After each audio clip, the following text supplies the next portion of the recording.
Good evening and welcome to Audio Dungeon. I'm your host, Tony Hansen, joined by the rest of the Audio Dungeon crew, Tom Kokoza, Dan Isgro. It is Brooke Armstrong, Phil Castellano, Damian Scro, and Frankie Inside switching. Guys, welcome to the show. This is Celestial Engine, and today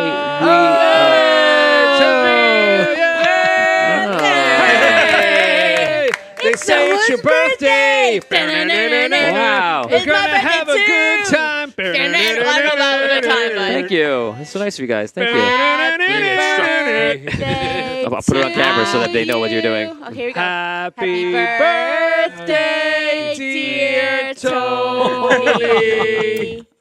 Happy birthday to you.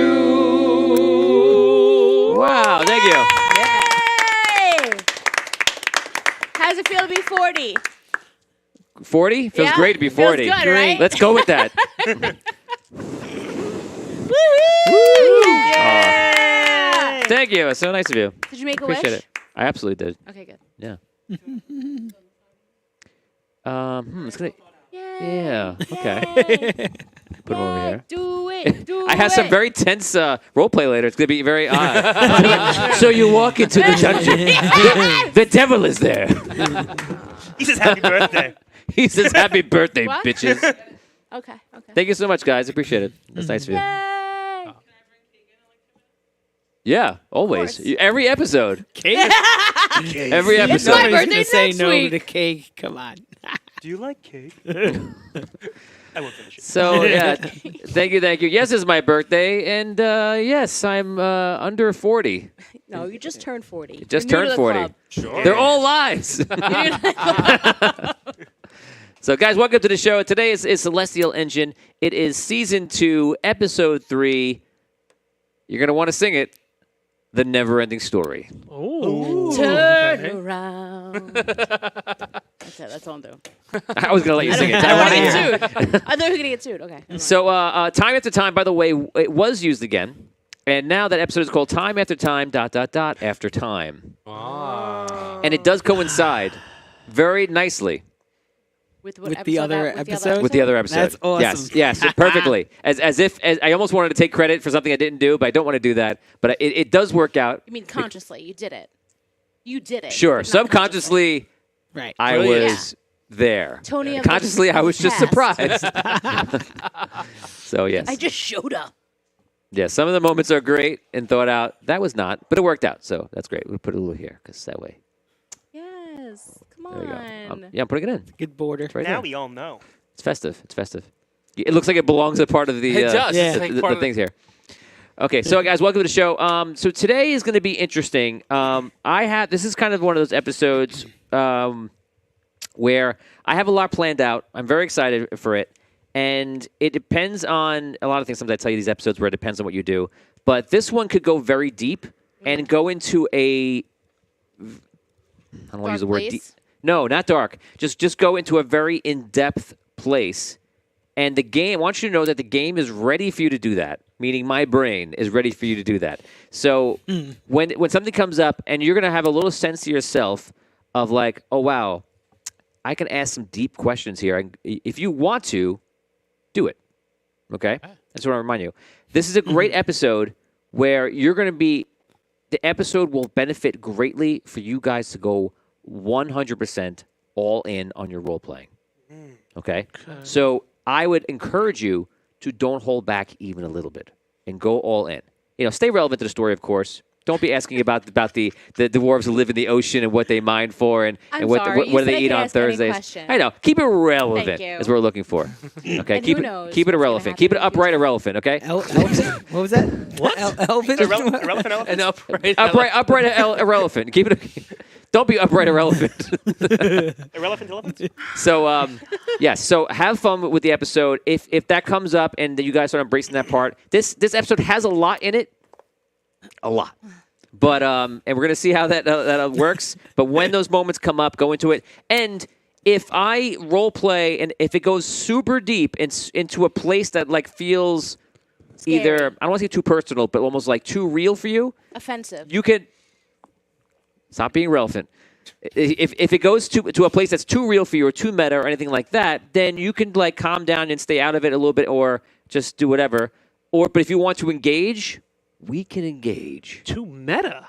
Yeah, like Right. It possibly may go there. It may not. It depends on how you guys react and how you go. So heavy. if it does go to that place, if I make that decision to go there because it comes up and you kind of pull on that thread and then we activate that mode, again, if it goes to a place that's too much, feel free to back off a little bit, and and in your wording or how you act, and I'll notice that, and I will back off as well. Are you gonna do what I think you're gonna do? well, God. They didn't see that. I mean, it is his birthday. That's not what I thought you were gonna do. It's his birthday after all. So, I don't know what you're thinking, but Okay, all right. I don't know. But here we go. So anyway, with that said, again, you might not even approach those plot lines. It just depends what you do. Enjoy, roleplay the hell out of this episode. If any other episode, this is the one. Let's do it.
There's no cake in the game, right?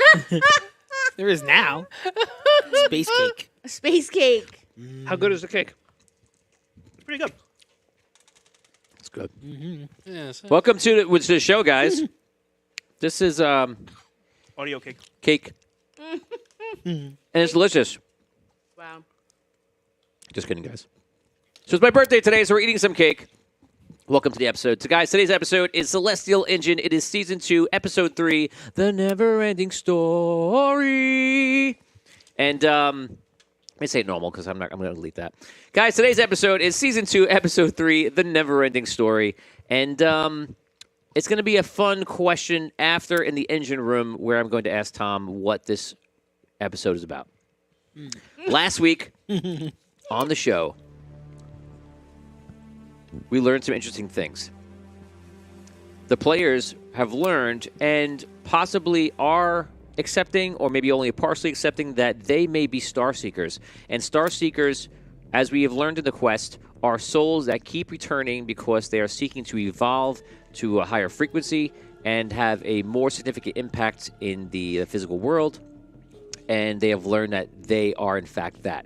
Meaning that all characters that they've played before are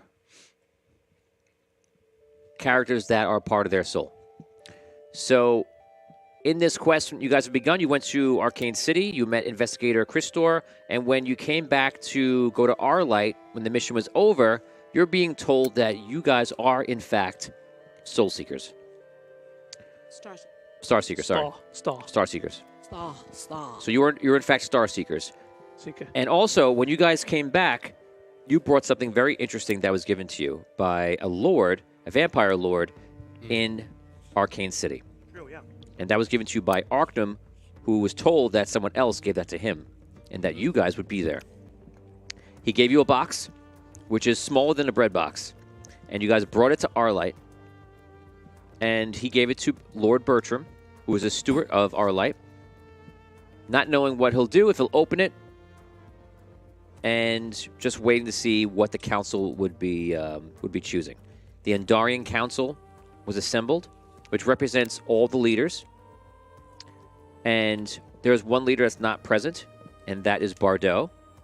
And we also know that you guys learned something very interesting about Bardot, that he is responsible, apparently, for bringing back the Necromancer, who plagued the world twice now, and now is defeated and gone. We now begin from the end of this meeting with the Andarian Council where Lord Bertram has decided to open the box in front of all of you. You ready? Oh boy. I've given you your cake time. I win the award. Oh, you You don't Yeah, have a headache? I finished it, right? you rushed. Yeah, it's good. I see. My cake now is on a has to be earned. So only when you have all the conversation because you're involved in the quest, I then start approaching the cake. Oh. And if I'm doing a bad job, then I can never touch the cake. Do you want me to Cake again. feed you the cake? Is that why it was that? You were encouraging us to go heavy into roleplay? Yes. You yes. knew the cake was coming? Please, more roleplay. He's got a dark secret. Talk to him about it. We had that one episode where with Liam. Liam was on it. And I remember because Liam was in one of the shots where I said if you get caught eating the cupcake, Oh, the yeah. spirits. So literally, Todd was trying to catch us. So literally, Liam goes in. And then he stays there for a long. Todd stays on for a long time. You know, Todd's sense of humor too. So then he goes away. And then he has to go and he comes back. He just stays. It was a lot of fun. Okay, guys. So we're gonna take it from that moment. Oh boy. Lord Bertram takes the box. He brings it forward, opens the box, looks in, and then looks up at everyone else. He reaches in and pulls up in his hand Bardot's watch. What? Whoa. Why would he do this? What does this mean? He hands it over to like near Raphael for them to inspect.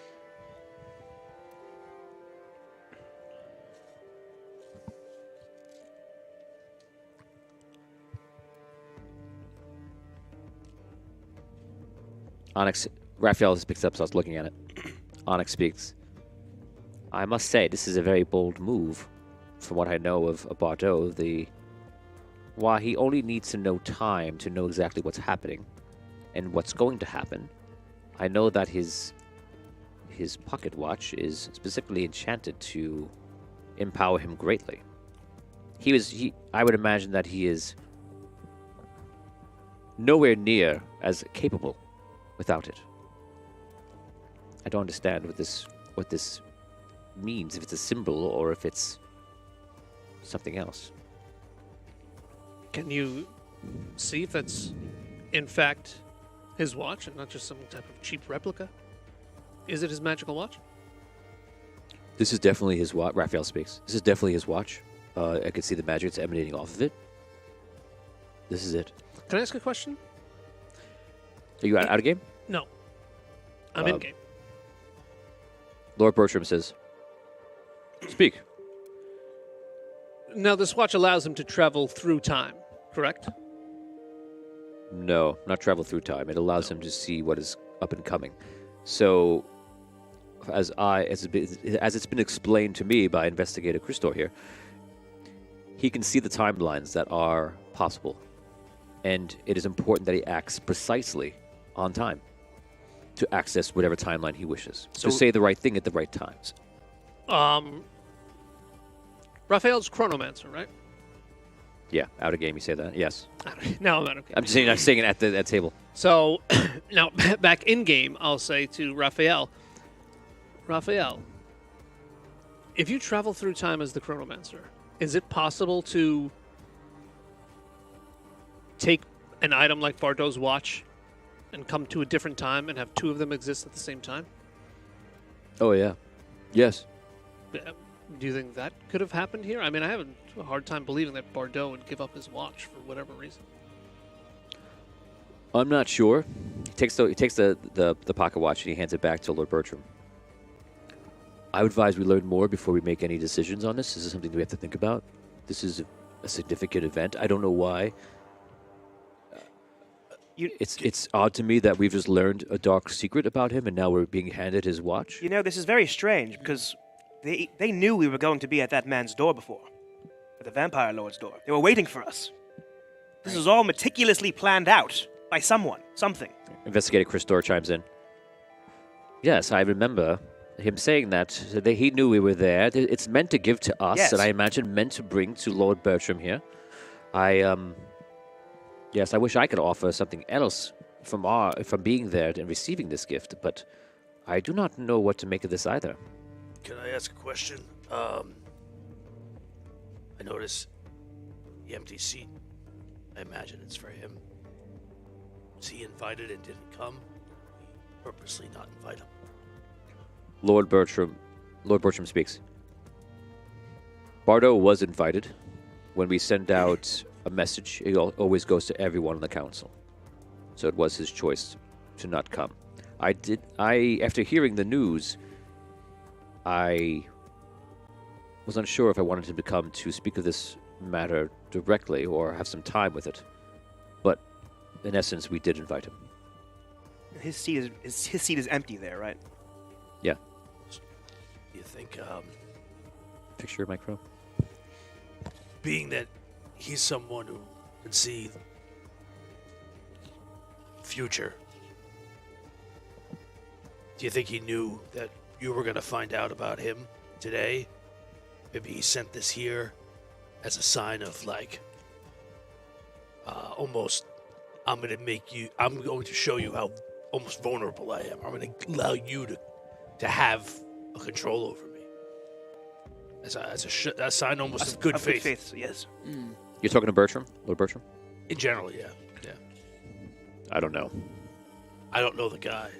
He is someone we must endeavor to figure out more. Someone we must figure out completely, because we don't know where he stands. He is in the middle of this crisis with Karen, and now we have found out that he is responsible for bringing the necromancer into being, and now he sends us this. I put up to the council that we just take some time on this matter. As for those of you that are beginning your role as seekers here, I would suggest you stay here with us in the castle tonight. Leave in the morning and head for the Stellar. Okay. Investigator Christor, I would ask you to stay with them. Well, I thought I would return actually to the Arcane City, perhaps. There's still an incident where I was unable to completely close the portal there, and I do believe it might be the last portal to the realm of shadow. Yes, I understand. But I believe your intellect could be used wisely here to help out, at least for the time.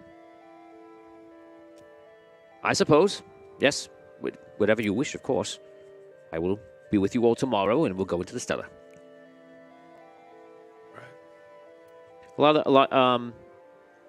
lot of the other ones you're not hearing from the other leaders that are part of this council are just like saying small things to each other, nothing of real consequence, but mostly just kind of taking notes and listening and, making small suggestions. The council ends, and guards re-enter the room, and some of the staff in the castle come in, and they guide you to your rooms upstairs. Could I give the dragon wizard the things that I collected? Yes. Yeah, okay. We can do that scene right now, actually. Okay. It's for you.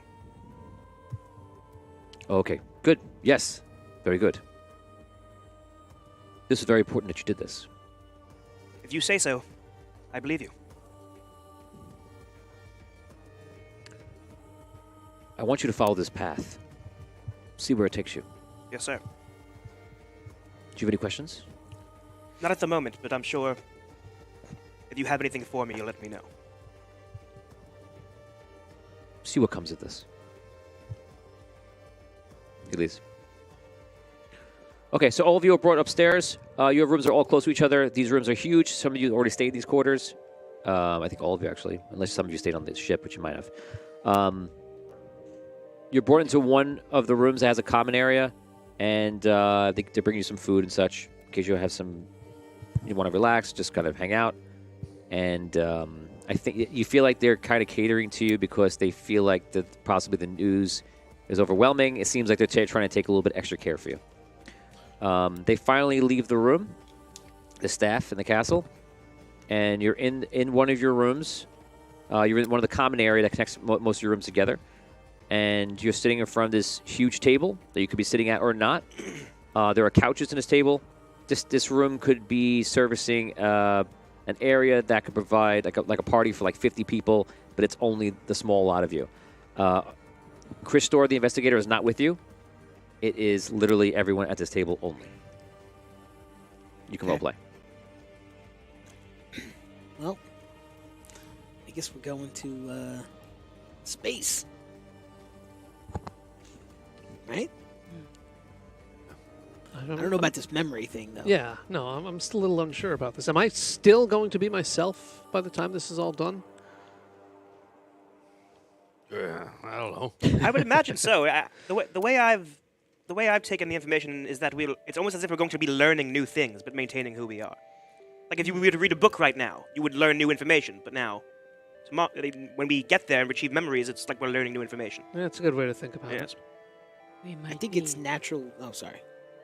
Oh, I was gonna say it's natural to expect that you might change because Do you change you're when gonna you- know different when you things. take in new information? Do you not change? Right. Yes. Seems like you do. But yeah, I mean, aside from information, are we going to have memories of our past selves?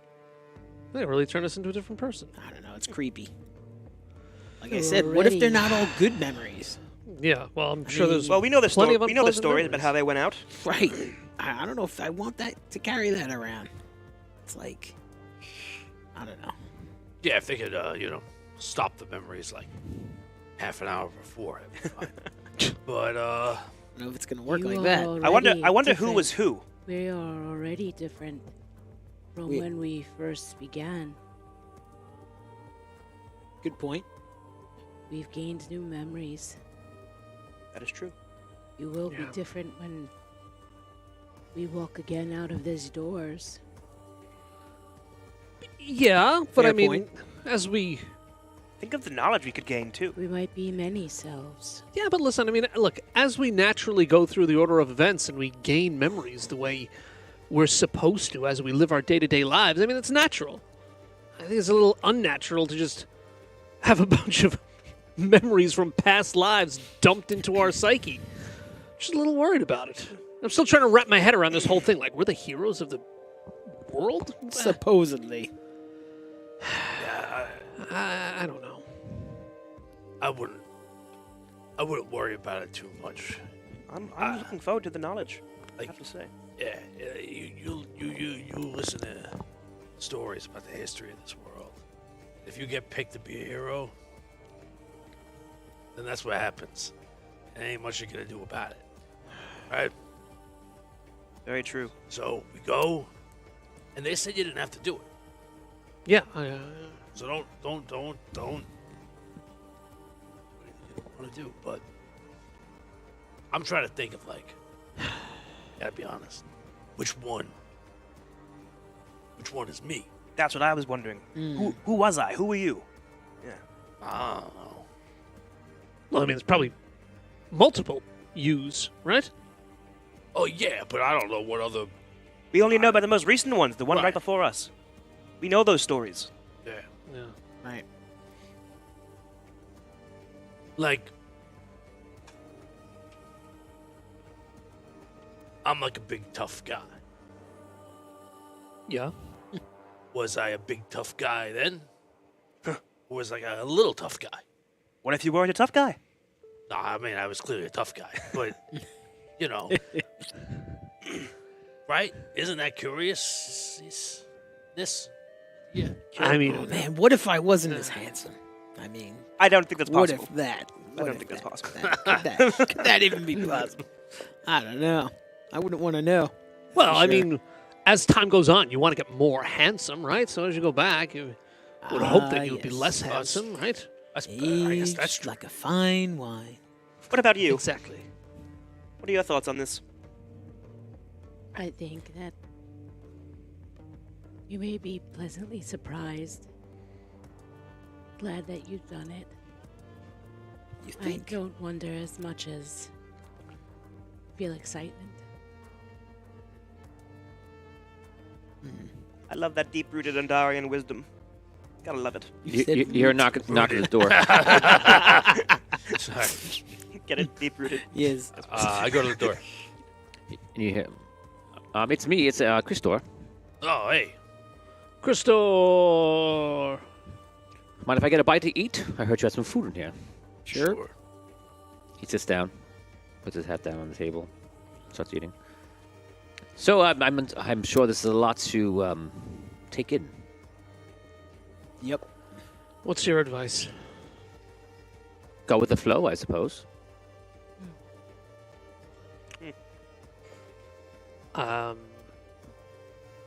This kind of isn't really a go with the flow type situation. This is like your entire life is being uprooted type situation. I suppose, but what are you to do? That's what I'm saying to you. Go with the flow. I think go with the flow is the right move. Oh boy. Our fates are bigger than us now. We have to just go with it. They told you you don't have to do it. I know So? it. That's why I have a choice. That's why this is difficult. I don't know what's going to come up tomorrow, but I will be with you. If any insight or anything I can provide, I will for sure will help you. Well, have you been to this place before? I've never been to the Stella. Really? No, Are you not nervous? no. I don't see any reason to be nervous. Just never been there. I've never been any. I've been in religious sites, of course, especially in many ruins, but I've never been in the Temple of the Ancients. I am intrigued to see it. Yeah. I am as well. I wonder if there'll be treasures there. You know, ancient I've- relics. I don't know. It's quite possible. So he sticks around for like 15, 20 minutes. Okay, well, I'll be staying here in the castle as well, so I will see you all in the morning. Get some sleep. Don't worry about all this. What happens, happens. We'll take it one step at a time. It's good advice. All right. I'll see you all in the morning. Have a good evening. Okay. He leaves. Smart guy. Smart. What is he talking about? Look, I get where you're at, but I'm gonna say mine's. Look, either it's gonna happen, it's not gonna happen. What are we gonna do? We're in it now. That wasn't. Like, was I the only one who thought that was totally suspicious? Maybe. Yeah, no, I didn't think it was that suspicious. I How much did he eat? Look at his plate. Oh, yeah, did He ate all that's a the good food. point. Did he like make believe he was eating the Yeah, chicken wings? did he just come in, sit down, and just get back normal? up? Did he actually eat the whole time? Like, He ate enough where you can see that a person ate food. A very unsuspicious amount of food. was he there? What's about the food that you would Was be he not there? suspicious about? Was he there the actual time you role played him being there? No, he stayed for about 15 minutes Okay, total. that's better. 5 chicken wings. He's like, he's clearly not eating it. Well, I am full. Now I will go. This is for the garbage. Don't look in there. I ate this. Just trust me. I'll put this in my pocket for later. Try the food. It's delicious. It tastes. I'm serious though. I'm trying to Like, express to this guy that this is a very nerve-wracking thing. This is a lot of information to put on us, and this is very blasé. Don't worry about it. Get some sleep. you gotta figure he's probably just been through so many crazy things that, yeah, it's a crazy thing. You get used to it after a while. I don't know. Yeah, maybe. I don't know. I don't know about any of this. I don't know. Maybe I do need to get some sleep. Yeah, maybe you should get some rest. Okay, raise your hand if you're going to bed. Yeah. Just two. I want to three. go explore the castle. Ooh, can I explore with Explore. you? Yeah. Oh, that's That's what I want to do. I ain't going to sleep. I wanna explore. I'm going Can, Okay. can I go with you? Is that okay? sleuthing. Frankie, could you send out the link to the fans, please, Right in on the Discord? morning. I'm going with you. Okay. Okay, so many of you go to sleep, and two of you start warning. Start waking up everybody. That's it. Watch out! Watch out! First time. We're here. Chris starts to Warning. come to your room. He's gonna eat all your food. Hide everything. We're starving. Christopher made all this stuff. He's looking for cake. Hide your kids. Hide your wife. Hide your wives. Hide your chicken. You guys start roaming the halls, Oh boy. and you pass some staff members who see you. Okay. So don't do it 1 second. Hold on 1 second. So guys, we're gonna do one quick thing for a second. Just so those that don't know, Frankie, you can do the thing right now. We're gonna send out the link for the fans, and while that happens, guys, I'm showing you an image of, as you can see on screen. Yes. This is Salvation. This is where you'll be going. This is the station how it used to be, and it's going to be a lot bigger than this because it's over many years. It's been blown up, and you know that before the temple was found to be underneath the station, but now it's been switched so that it is has its own entrance and such. So just some The temple has its own entrance. Can you and like stuff? see Is that it what you from meant? above ground? Like was the ground no taken out? no around it just has an entrance in the front. Okay. Yeah. So that's that. Okay, so let's continue. You guys are walking down the halls, and you're looking for trouble. I don't know. What are you looking for? I'm looking for anything interesting. Just this. I don't know if I've ever stayed in a place this nice, and Okay, so you walk. just kinda, yeah. So staff members pass you, and they see you, and they seem a little bit like, "Oh, do you need any help, sir?" no, just fine, thank you. Well, of course, if you need anything. Sounds good, thank you. Okay. Thank you. So you walk the halls, and what are you looking for? Yeah, so what are you doing here? What are we doing here? I'm just looking around, seeing what else they got in here. What other, who else might be here? Or, I don't know. Just trying to check it out. Okay. I can't sleep right now. Sure. Could you? I'm just curious about what you're going to do. Yeah, that's what I'm just looking around. What are you doing? Following me? Kind of. I'm curious. Okay, I want to see that's where you fine. lead us. That's fine. Well, I'm just curious to explore this place a little bit more. I want to see, what we might find. secret maybe, rooms? yeah, maybe other people were staying here that are interesting or something. I don't know. I've never been here before, let alone had Okay. a chance to roam free here. Walk around and see what we could see. I don't know what we'll find. I don't know. This is a fancy place, so that's what I'm thinking. Wanna go Maybe- open maybe random we'll doors? More towels. Perhaps. Maybe. So what are you gonna do? What's the question? Look around. I wanna keep looking around. Okay, so you look around different levels of the castle. It goes on forever. There are many rooms. There are many doors. Sebastian, you better go. You better hide. And you don't find anything really of interest. As it is nighttime, most people are retiring for the night. In the far distance, near the first floor, you do see that there is like a lounge with a large hearth, and sitting in front of this fire appears to be Onyx. And he's joined by one or two other people. Go say hello. Sure. All right, we'll walk over there and say hello. Okay, so you see Onyx is sitting down. You see John Lynn is there. And you see the Seer is there as well. They're just sitting there having like tea. John Lynn is not having tea. Good evening. Oh, good to see you. Good evening. You too. Thank you. If you wish to join us, you may. I was just taking a stroll. I think I gotta stay on my feet for another little bit. Sure, of course. Sounds good. How are you adjusting to life as a Star Seeker? Well, it's obviously a lot to take in. Not sure I totally understand it yet, but it's intriguing, I'll say. I help myself to tea. The Seer leans forward. Of course. Here.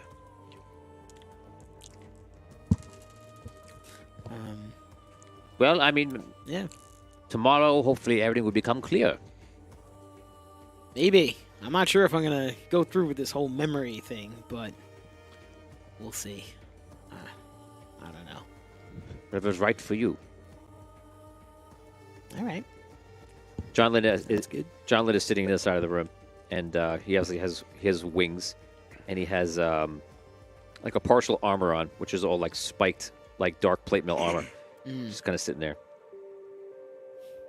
like brooding. Yeah, he's kind of intimidating. I'm not gonna like bother him. He looks over to you. You should make the right call. What would that be? You served these worlds before. I have served with you. It would be a loss not to have you on our side once again. Wow. I mean, that's I appreciate that. You know, obviously I don't remember, but if it's true. I'm honored. It is true. Hmm. It And is you your decision. Yeah. And you're sure of this? You believe it? Yes. Okay.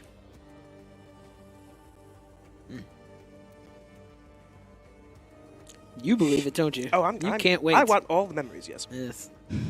Oh, you're, I'll be, you're a I'll, be seeker of, I'll be taking those memories. you're a Yes. seeker of knowledge. Makes sense. Me, not so much. Not as much. Just go with it, man. Perhaps. Perhaps. You're in it now. That's it. Once you're in it, you're in it. I don't It's know. almost not you think you have a choice, but it'll pull you back in somehow. Somehow you'll get pulled back into it, You think? and then there will be. I don't know. Maybe. We'll see what tomorrow brings, I guess. So they start talking about just menial things and such. If you want to ask the questions, you can. What do you want to do? I'm gonna move on. I don't have really any specific questions, so I'm not Okay. gonna hang out. So you leave the room. I imagine you following him? Yeah, follow him. Okay. Thank you for the tea. Get back up there. Good evening. You wander the rest of the halls. There's nothing unless you tell me something specific you're looking for or somewhere you're looking for. It's basically the same thing endlessly in different directions. You find a banquet hall. You find interesting places around the castle where there's good vantage points to look around the grounds. Can I cast Arcane Sight? Yeah. So see, like check like certain areas out. See what it's like. Yeah, you don't. Unless you look out a window, you don't see anything that's arcane based. Okay. But outside the window, you do see there are some buildings that actually float. They're using arcane magic, so that is within your sight. There's nothing really Cool. here. Let's just I wanna think we head back? Yes. Alrighty. We'll head back. Tea was good. Okay, so you guys head back. Do you go to bed? Yes. All right. Yep. Okay, you guys go to sleep. You sleep until the morning. You're woken up pretty early. You guys assemble, and they bring you out to the starport right outside. And there, you see your ship is ready, and there's a few other ships that be with you. Christor is already there, and Lord Bertram is there. You guys walk up, and you can roleplay. Ah, the card shark looks beautiful today. Can't wait to get in there and get going. You know, the shark. The ace What I like. deuce. It's the ace deuce. Ace deuce. That's what you're calling it? It's what I've been calling it for years now. You don't have to play this game. Okay. Whatever you say. Look, not now. I'm a little nervous, all right? Right. Take it easy. Did you find a mattress that fits you? All right. Nah, I slept on the floor. Oh, that's Alright. that's a shame. Nah, it's better that way. These are soft. Lord Bertram, thanks for that. I assume that's like cover in case anything bad happens when we're out there. Of course. We've had some incidents with Karen trying to infiltrate our forces in our space. So, considering we found out who you are, this is a bit of a security risk. Right. Tony, I'm sorry. Oh, Are we outside? You're right outside the fortress. So there's ground there and everything. Yes. Okay. It goes on pretty far actually. I just take I put my hand to the ground and I grab the soil and I just like put it onto myself. You see, there's a gardener nearby. He's like, Yeah. he seems upset about you. Just Sorry. I don't harm anything. I just take You the should rub some dirt on him. That might help. okay. You rub some dirt yourself. I just take it and almost like Some dirt in your eye. putting it in a pocket or something like on my. People start watching you put dirt on you, and then put it in your pocket. No one's. Well, yeah. No it's one's watching quiet. you? It's a quiet moment. No one can It's a see me. Nobody look. She's a It's tree. a moment I'm having. Trees Is do this that. how she bathes with dirt? I don't know. Just met her. Just leave her alone. I think it's more like connecting to the planet kind of thing. Oh, she's probably nervous Perhaps. because we're going to be leaving the planet, and she probably has a very deep connection, deeply rooted here. It's okay, Tree. It's okay. It was good to meet all of you. I wish you the best. You have a great decision to make very soon. I have a question, real quick. How hush-hush is our identities about who we are? I would keep it to yourself. No, I'm saying, is it everyone who was in that room last night, hush-hush? Like, no one else would possibly know, right? Like that this information hasn't spread, I'm trying to I don't figure know out. if anyone else knows, but I would just tell you from this moment to Yes. when you get up into the Stellar, which will be in a few hours, just keep Absolutely. it to yourself. No, my worry is that someone could have already found out, and that will be, that's like, this seems like a little much if we're trying to keep it on the down low, no? I think you're being a little much right now. I've heard that. Let's go. Oh, Thanks. Thanks, Tree. Lordship. Dan gave you like an approval. Was that Tim Tony or Lord Bertram? that was the Bertram. You're like, thank you. I get on the ship. Okay, so you get onto the ship. You're piloting. Yep. Okay. Chris is on with you. You guys take off. Just two of the ships. No more ships go with you. And you guys head for the Stellar. Christor, He just sits down. Yes, of course. take a good look at the Stellar. Yes, I am quite excited to see what it looks like. I've heard that it's just endless darkness forever. There's a lot of beautiful stuff out there. Don't worry. What happens if this wall blows out? What happens then? Let's not talk about Then such we things. die. Will the wall blow out? No. Is there a No, way it's to fine. not die if that were to happen? I guess hold your breath I hate that advice. Tree just takes for her a long Oh, time. thank you, Tree. takes her branch, puts it over it, wraps it around. I think I told everybody to role play, and now everyone wants to role play in all weird directions. Yeah, absolutely. Yeah, I would just advise, like, Just give us one of these when it's time. I'll give you 5 of them. I'm Right? playing the real game now. Let's focus on the mission. Mission? I punch it. What do you punch?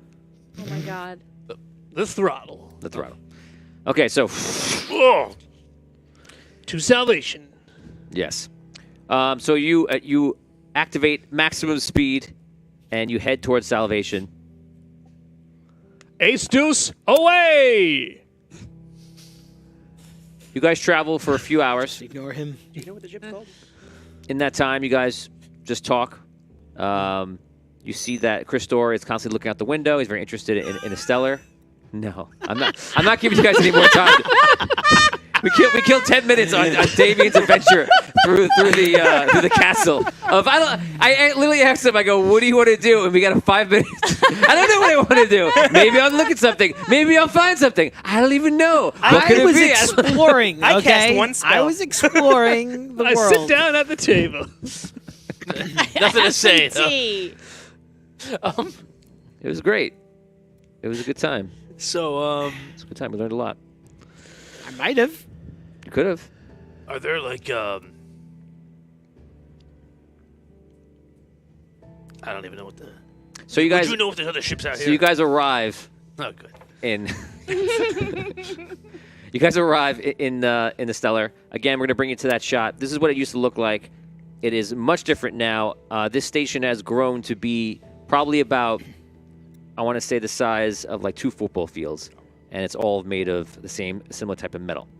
In the middle of it, literally in the middle of this huge facility, is an area that you can tell is absolutely spiritual. It is the temple, and it's just the beginnings of the openings as it goes right into the mountain. It in fact seems like that the building here in that picture has been modified to be that, and that goes in, and the rest of this huge base has been formed around it. When you arrive, when you start flying over it, you see that there are a few major areas where ships would land, like a starport. There are something that you've never seen before, 3 large, obviously gnomish-built capital ships for the Andarian fleet. And you've probably seen illustrations of the Kavan ships. You probably haven't seen them in real life because they'd be too far up for you to see. But this is incredible to see because you can think that, these are gnomish ships. How many gnomes are in there running these ships? And it's probably at least a few hundred, and it's probably more like 1,000. Something like that. And it's these long ships, has guns on the sides that seemingly go forever, and they're just a beautiful thing to behold. Your ships land on one of the starports. Open the hatch. You guys leave, and you see there's a few people to greet you. Just to check, there's a air situation like here. There is breathable air. Yes. I'm like, why we open the hatch, boys? Space. No, there's breathable air here. Yeah. Is there air there? We don't know. Yeah. If you remember from before, there's actually a little bit of atmosphere around this huge rock. You guys are taken in rather fast. If you were coming here for a normal purpose or a standard mission, perhaps they would take you through. Maybe you would get a layout of the land or the station and such. This is not the case here. They rush you almost right into the temple, and any guards walking around, any soldiers walking around, they're trying to just move you fast past them. They finally bring you into the temple, and any guards that were with you from the other ships, they stop, they stay outside, and you walk in with Christor.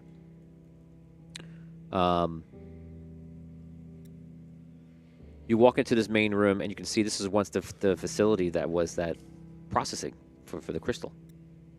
Now it's been cleared out, and you see inside there is crystal, but it's more like crystals inlaid in the walls. Everything's been turned into like a sacred space.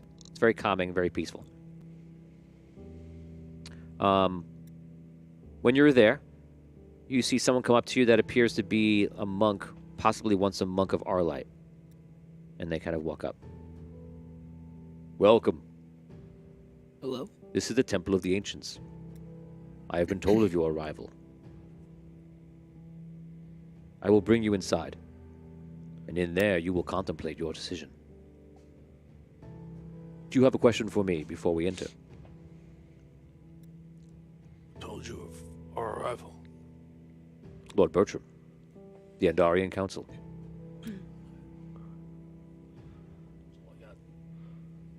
What will happen when we enter? Every experience is different, but that will be something you will find out when you speak to the Elder. Is this the first time something like this has been attempted? As far as I know, yes. I have not seen this in my lifetime before. Very good. Follow me, please. He walks inside, and if your past selves were here, which they are, but they're not,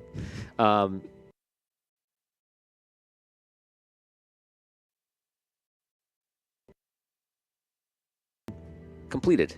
It's like you're walking in like a building that was always here, not just in the rock. And you're brought down the steps. As you walk down the steps, torches light up. And as you pass them, they go out. You go down these enormous steps for 5-7 minutes that your past selves ran down and ran up. You're brought down into a room that has emblems and markings all over the room. There are torches in this room. And you see in the center, as you might have seen before in your past life, is Altari.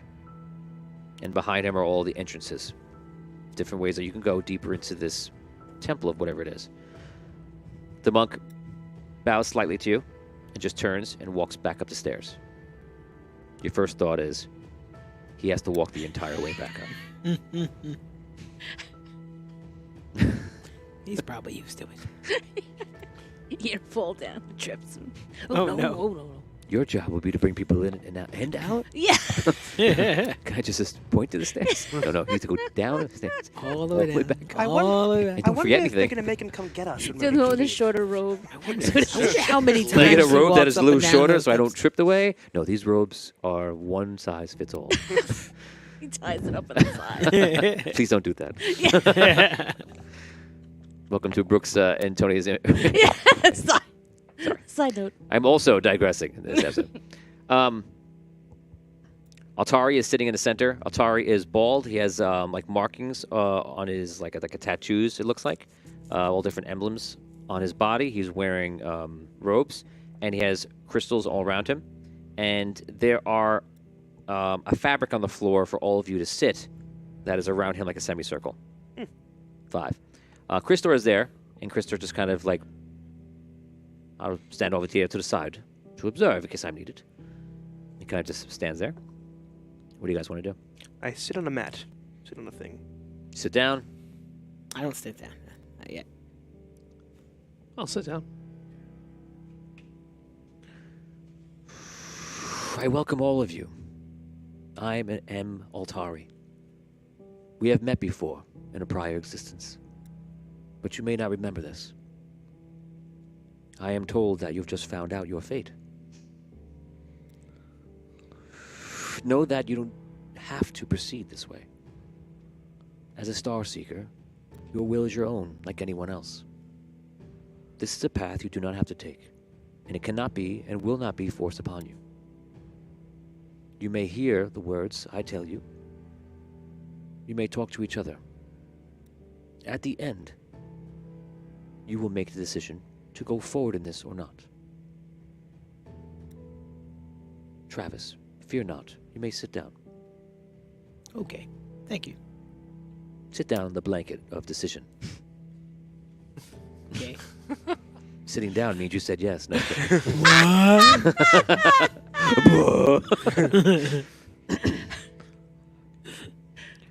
I imagine you are having doubts. This is the first time in the history of Andaria that Starseekers were announced in such a way to where you knew who you were. You see, in other cultures, Starseekers are known,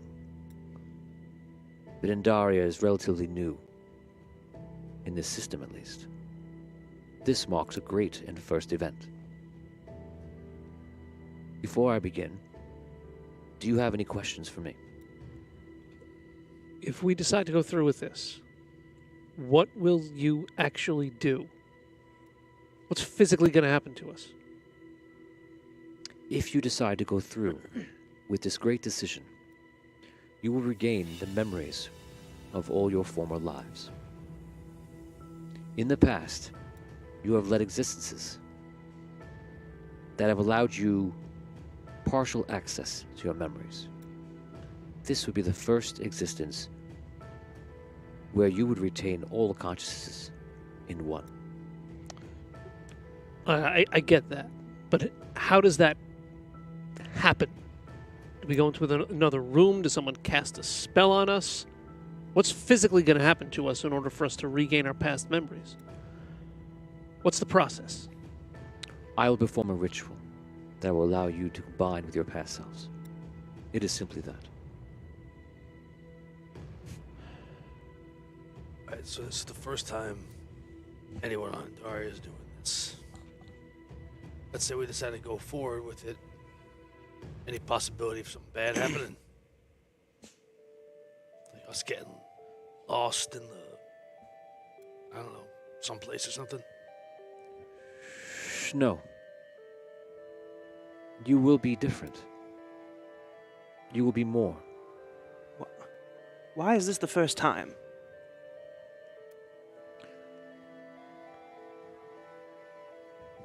I cannot say why this is the first time in Andaria. Let us say that timelines have converged here. Finally, for Andaria. And you believe this connection to be relevant for the upcoming war? Personally, I do believe that you will be a large factor in the coming war.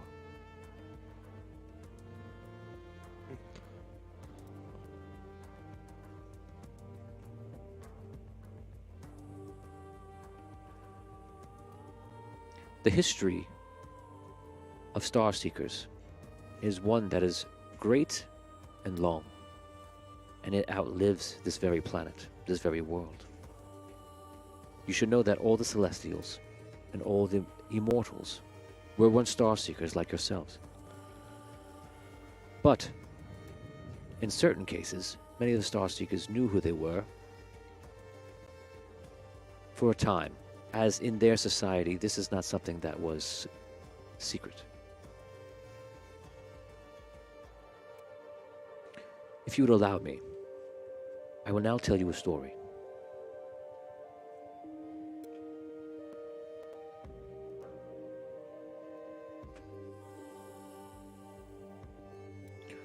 Once upon a time, a group of 3 were the earliest known Star Seekers. The first of their kind in this region of space, the Stellar, our galaxy, our home. They were known as Andar, Drogano, and Kalana. They were all Star Seekers. Kalana was most famously a princess of the world of Zir, a society familiar with the concept of rebirth of the soul. She was born again and again as queen and then daughter to herself.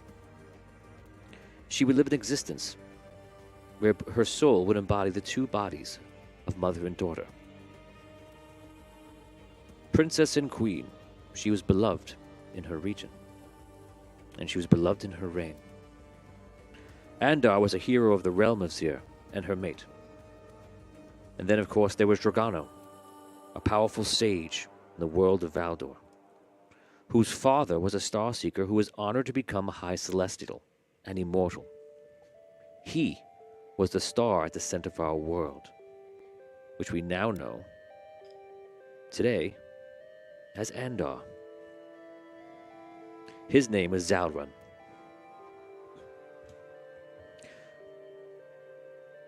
The 3 I mentioned, Andar, Kalana, and Drogano, were the first 3. There were others, but they were the 3 that we will speak about now. They traveled on many missions together and had great adventure.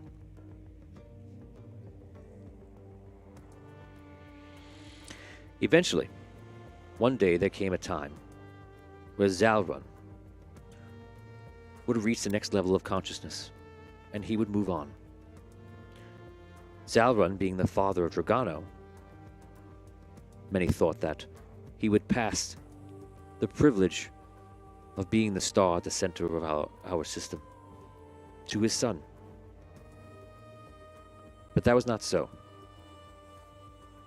for he chose Andar.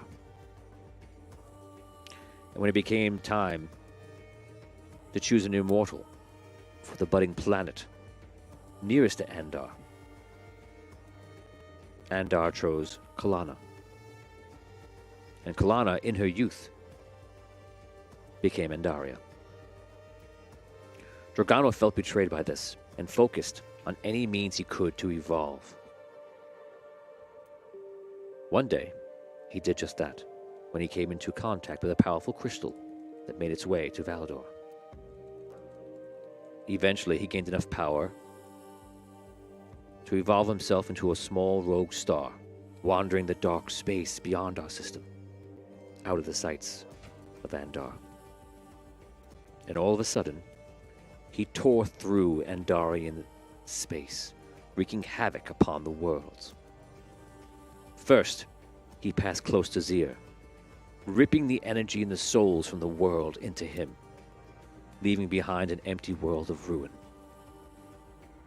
He passed close enough to the enchanted world of Arathia, to where he was able to throw the world off its course. And finally, he set his eyes fully upon Andaria, and he sought to destroy the planet entirely in his rage. But it was not to be.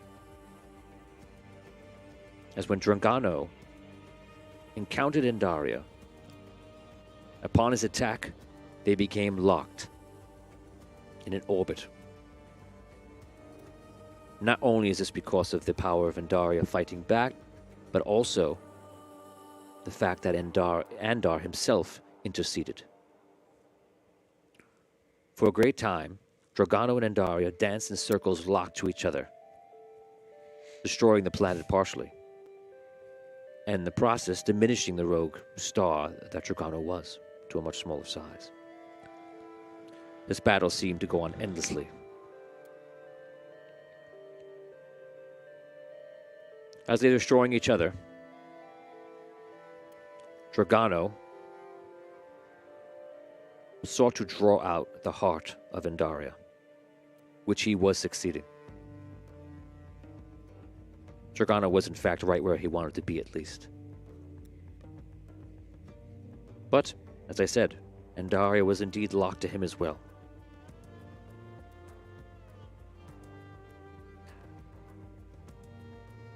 In this time,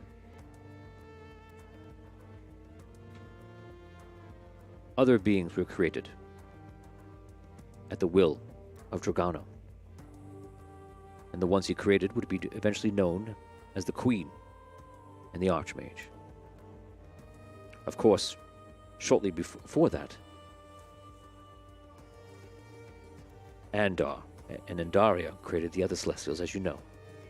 The Red Knight, the Collector, the Elven Lord, the Dwarven King, the Keeper, the Lion.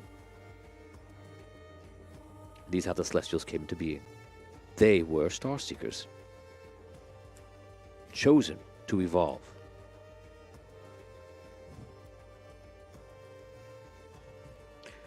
As you can see, the Celestials created mortals. The Star Seekers who became Celestials created civilizations, Lightborn, those that were half of a Celestial, something else.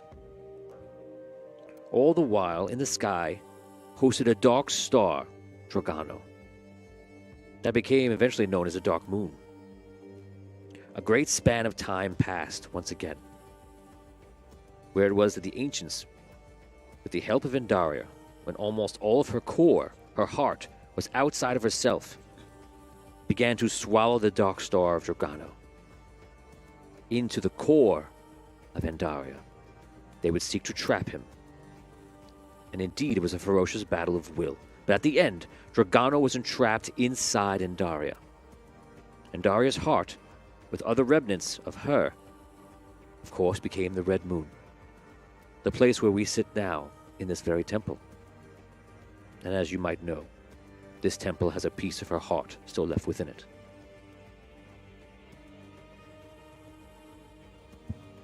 That day, the Celestials, with the help of Andaria, the Elven Lord, druids amongst the mortals, and help from many timelines, I would say, were able to trap Dragano. Many sacrificed much to make this happen. And of course, at the very end, a powerful tree was created. A tree of crystal. And it became known as the Tree of Autumn Light. In the darkest hour, when the light would just about diminish, the tree came into existence. Dragano was trapped inside. Daria was stable. And mortal kind could continue another day.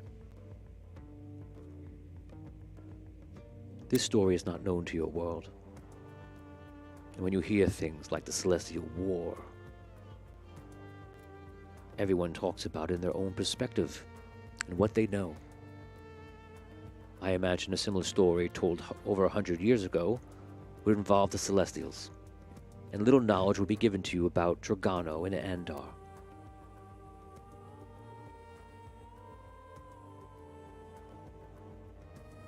It is important, though, that you know the truth. You know more of the story.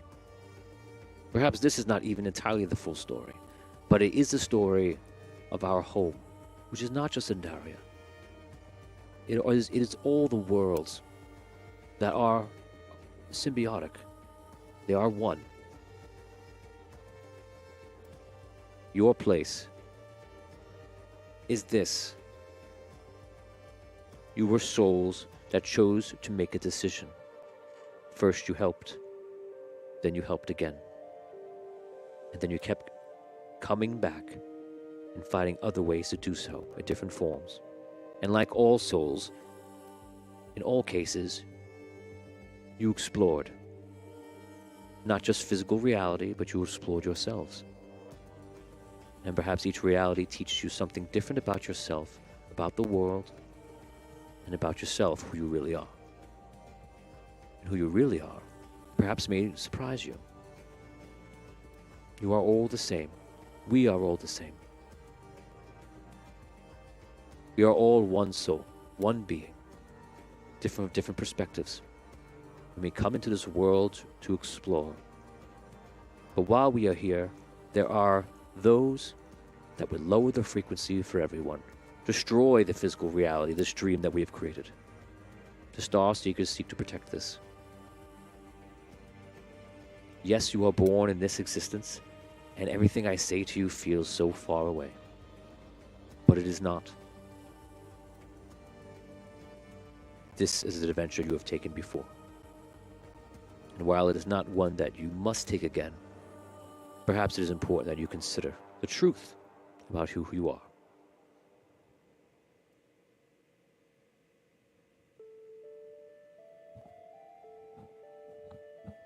Existence is indeed not what you thought it was. The physical reality which feels the most real to you is actually the lowest level of reality. This is the dream.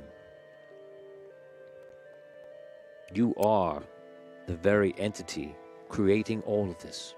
You are one in this form, one small part of it, and also that entity at the same time. In fact, you are that entity in a very small perspective, viewing itself, exploring itself. And every time that you return, you explore it again in a different way. I tell you this so that you can realize that existence is not what you would have learned growing up in the world of Andaria. It is different, it is more expansive.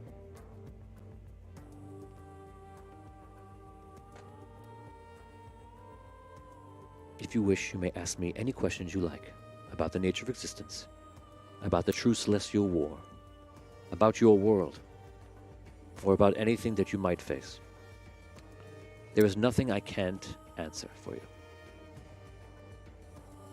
If this is the lowest form of existence, what are the higher forms of existence?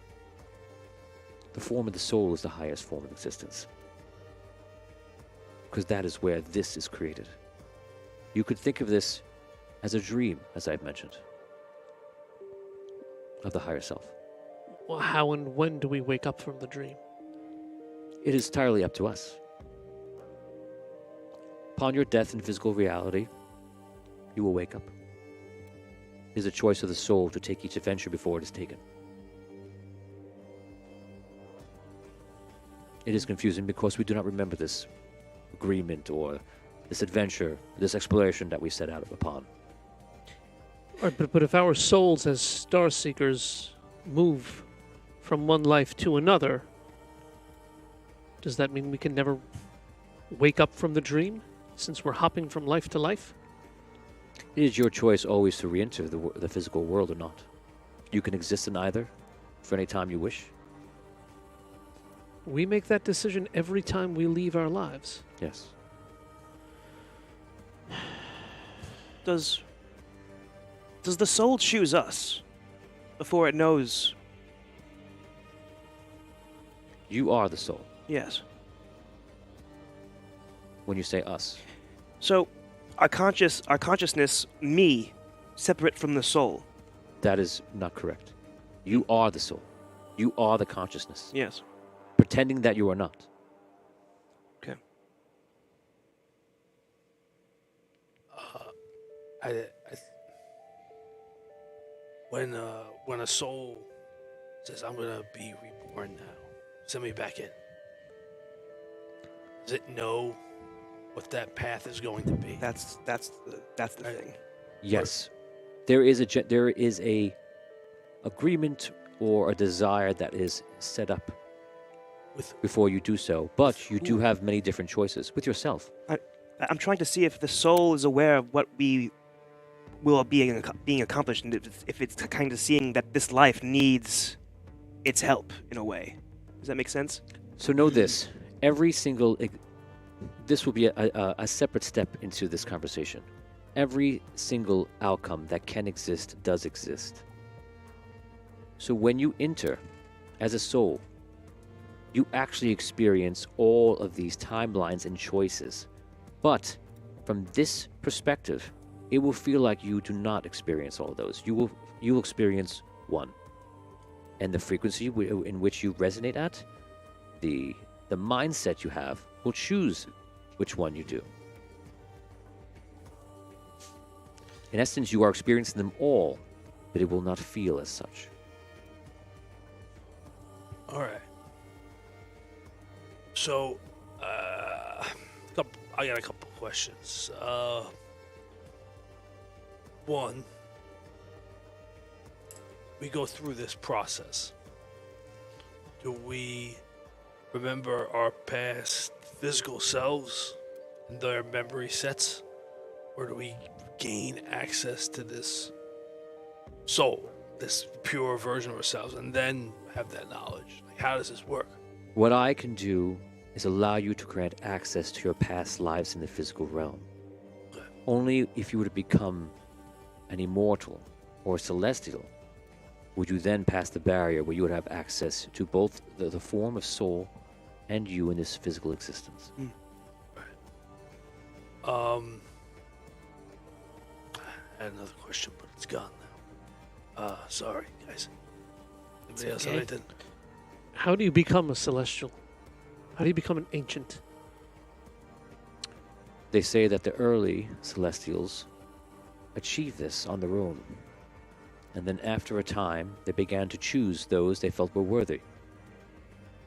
And the cycle continues.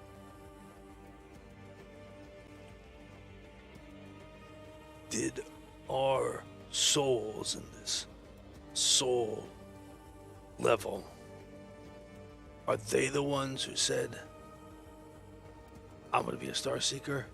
Or did the choices of physical self again and again and again lead that path to be opened? You understand what I'm saying? It is indeed both. All right. You can live a life where you do not become a star seeker per se, even though you are. I should rather say you can live a life where you do not walk that path. And you have. How long will this go on for? How many lives will we lead? It is up to you. Until we decide to wake up? Perhaps in the physical form, you might feel tired of this existence if you were having a life that you feel is undesirable. But when you return, your perspective would change greatly. You would see everything here in the physical world as an exploration, and you would be renewed to return, which is what happens. Were our souls picked for this eons ago? Were they selected, or was it just random? You were not chosen. Because you put yourself on the path in your physical form so many times, We formed the link ourselves. other versions of yourself have chosen you to evolve.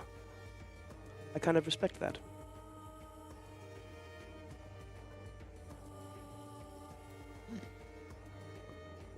You said it earlier.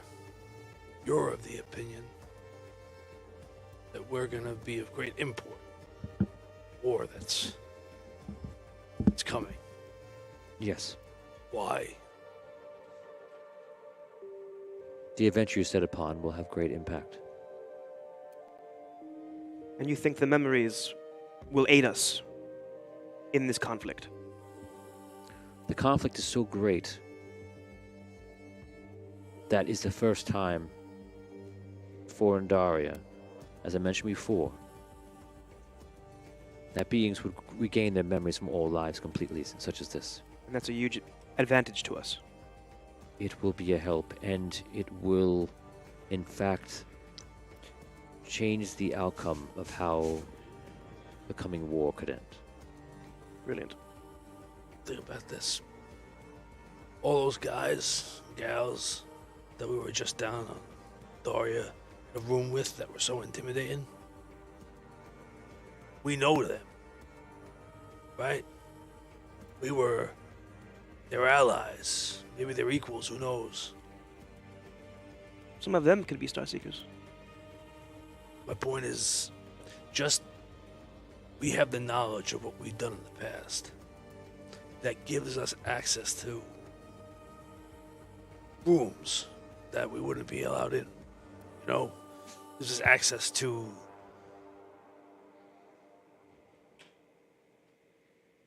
things we would never know otherwise, or we'd have to learn all over again. Yes. Right? You get into a fight, you get into war. Knowledge is everything. Knowing what's on the other side of that hill is everything. I gotta tell you, Atari, you said a lot of stuff that I didn't understand, and I don't know if I'm gonna. Maybe, who knows? Maybe one of my past lives was a big smarty pants, but I think it's the right thing to do. I agree. Do you know if there will ever be a time where we're not needed? If the world, if the galaxy is just at peace? There'll always be times where you are needed and aren't needed. They all exist. We probably had simple lives once where we could have just been a farmer during peace times. And then we wouldn't know about, you know what I mean? Like, it's possible.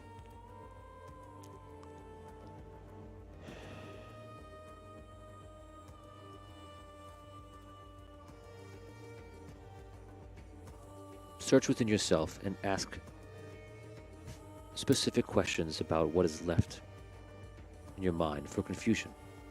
If there is a gray area, perhaps something you cannot figure out, you may ask it now. Two souls existing at the same time. I'm fuzzy on that, and how that's possible. Time is a construct that is made by mortal. As a soul, you can enter as one and then re-enter as another in the same time period or another in the future and the past. Does the soul jump? Is that... The soul could exist in both simultaneously. Yes. But how does it get from one point of being It's to like al- the beginning of the Earth? Is it already there? It's everywhere. So, like, when we're our soul level, we almost exist outside of time? Yes, not almost. Yes, we do. Right. Me. And so, if I wanted to get reborn, I could say, I want to get reborn, you know, before the Celestial War, or Yes. 50 years in the future, or whatever. And maybe I met myself. That's what you're saying? Kind of. You, in fact, in the future, will interact with other versions of yourselves. I'm trying to figure out, but he says it exists outside of time. I'm trying to figure out how the soul snaps back to like when you're first being born, you know what I mean? Like, how does the soul exist but then go back to there? But if it exists at one time outside of it, then it doesn't matter. And as you think of it in the soul, in the way that you are speaking, that is just one perspective of the soul. Yes. Because the soul is, in fact, everywhere at once. There's probably an element to it that I can't comprehend as a being on this level currently. Do you understand now? Yes. You said, when I'm at my soul level, And I say to myself, I want to be reborn. This is the time. The Star Seeker is needed. Whatever. Do I, on my soul level, have to check in with anybody about this decision? No. So I have complete say over that aspect of my existence. When you are on soul level, there is only you. It is everyone. Everyone and the one are the same. There is no one who's in charge. If you're telling me that time is a human construct, and when I'm in my soul form, I can choose how, when, where I'm reborn onto Andaria, that means there can be literally an infinite number of me's. Yes. How many times have I been reborn, and how many times will I be reborn? Every single person on Andaria could be me. In essence, it is you. I mean, literally, I mean, like, he could be me. He could be me. He could be me. She could be me. You could be me. In essence, they are you. They're all different perspectives It's of the almost same like- being. It's almost like we're each a blade of grass, and we're all connected to the same bed, in a way. I guess. I need to understand this. In essence, how are we the same person? I would say the same form, same being. You are all the same because you are one. Just one entity.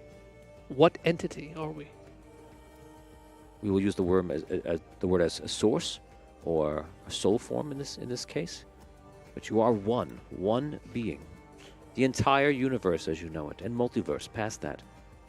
It is one being. What is this one being?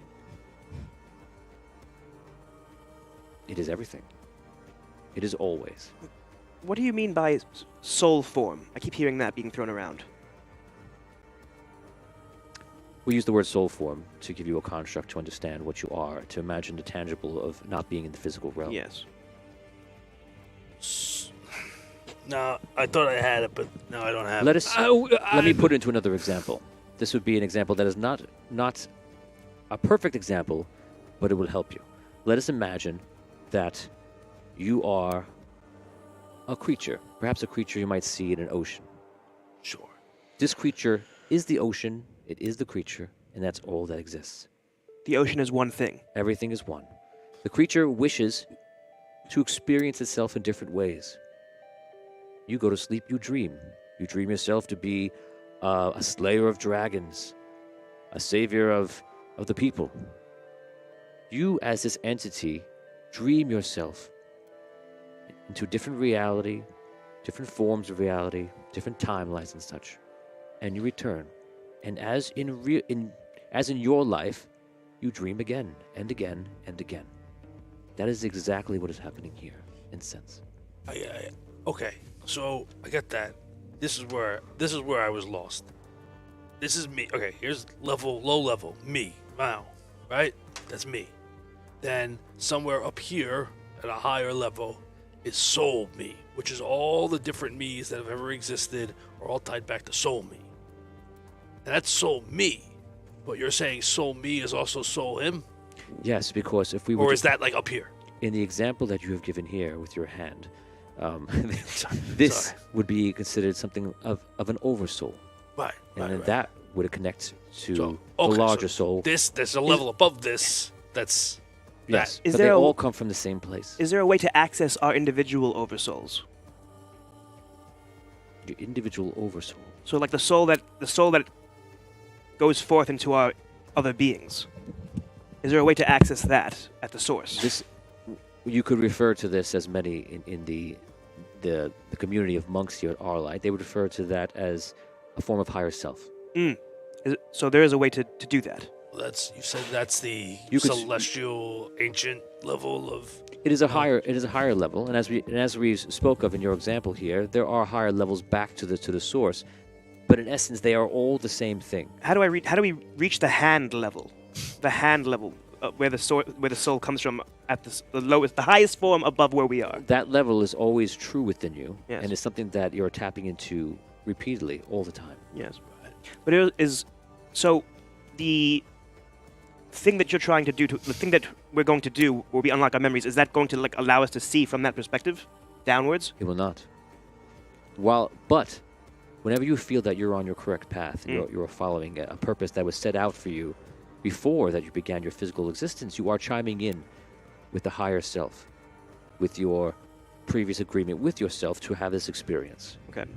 So while you wish to cross the boundary between what you consider to be this higher self and you are already doing that. You are Yes. already that being. So we can't, not physically, on the physical level, being able to transfer our consciousness to all points.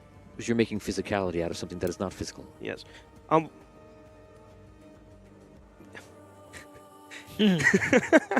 Okay.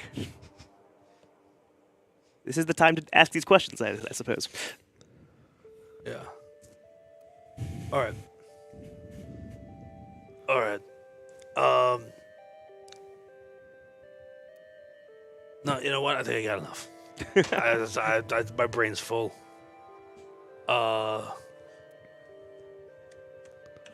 We do this thing. Whatever this ritual is, we get our memories, right? I remember all the past physical, different forms of me, all those memories, whatever it is. Yes. What is the next thing that happens? You begin your adventure. Do you know what that is? Because every time we ask this question, we get told, well, then you just do stuff. Does anyone know what that is? What are we supposed to do? That is a good question. Are we supposed to go to another planet? Kill everybody over there? Stop them from fighting us? We're supposed to broker a peace? In this existence, it is important for you to make your own paths. You will do this collectively. All right. Your first mission will be assigned to you by the Andarian Stellar Fleet. You will begin to help, as you have done before. From there, you will find your purpose. Do not worry that is not in front of you. The path is not going to be clear. But the path will reveal itself. And the path, as I say, it will reveal itself, will be what you decide it to be. All right. If you had any advice on how to achieve a higher self, what would that be? Aligning yourself with the chosen path that you've made before entering this physical reality is the best way that you can do this. Brilliant. Also by raising your frequency, your vibration, leading with love, not war. Open-minded. These are all things you could consider. Very good. You're talking about raising yourself up to another level. Isn't a lot of the bad things that have come to our planet in the last few hundred years kind of a result of people trying to make themselves something that they're not? Trying to rise themselves up to. Is that a bad thing to do? We can speak on this. As there are star seekers, there are other star seekers that, like Dragano, who I imagine we're familiar with, who have a very different system of beliefs than you. They are exploring an evil side of themselves, a darker side of themselves, while you are not. In their physical form, they are wreaking havoc upon this existence. Dragano has made other star seekers. So you're telling me that let's say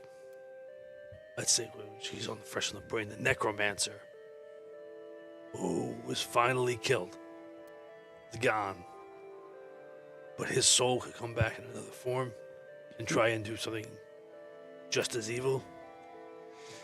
Not saying he specifically is a star seeker already, but like as an example. It is possible, but not likely. Okay. All right. All right.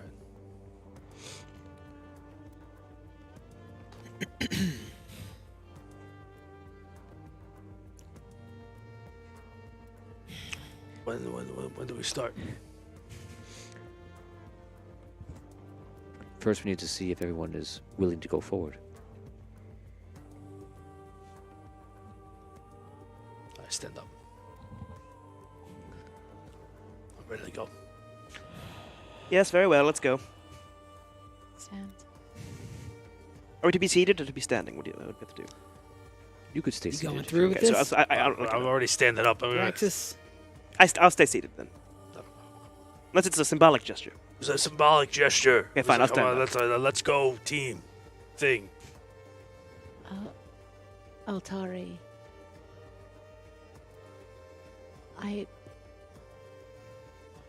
I feel as though I don't have much memory of anything that I was as a singular sense. And at the same time, I feel as though I have memory of something, but it's fuzzy, clouded. Will this help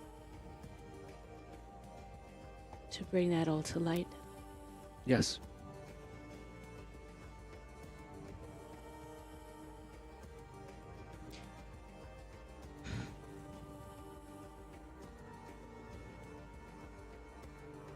Okay.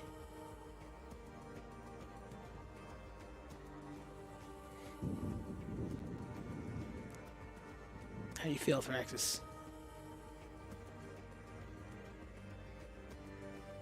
This is a lot. You know, I kind of felt like it was a big gamble first to go through with this. Big risk. What to do, you know.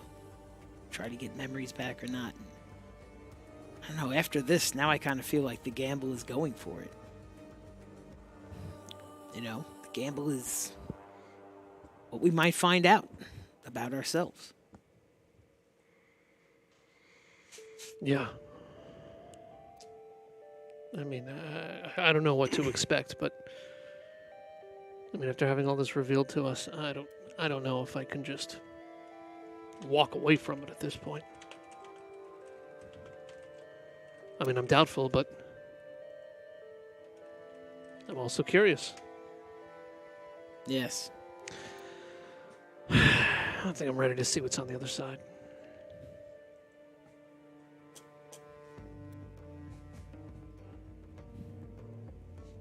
All right. Okay, so I guess we're all doing this. Patreon reveal coming in from Charles Morrison for Dan tonight. Thank you, Charles. Yay! Someone's saying we're not live on Facebook. We should be live in the Celestial War Facebook, not an audio dungeon. So just check out the Celestial War. And if you're not subscribed there or not getting notifications, just fill it out.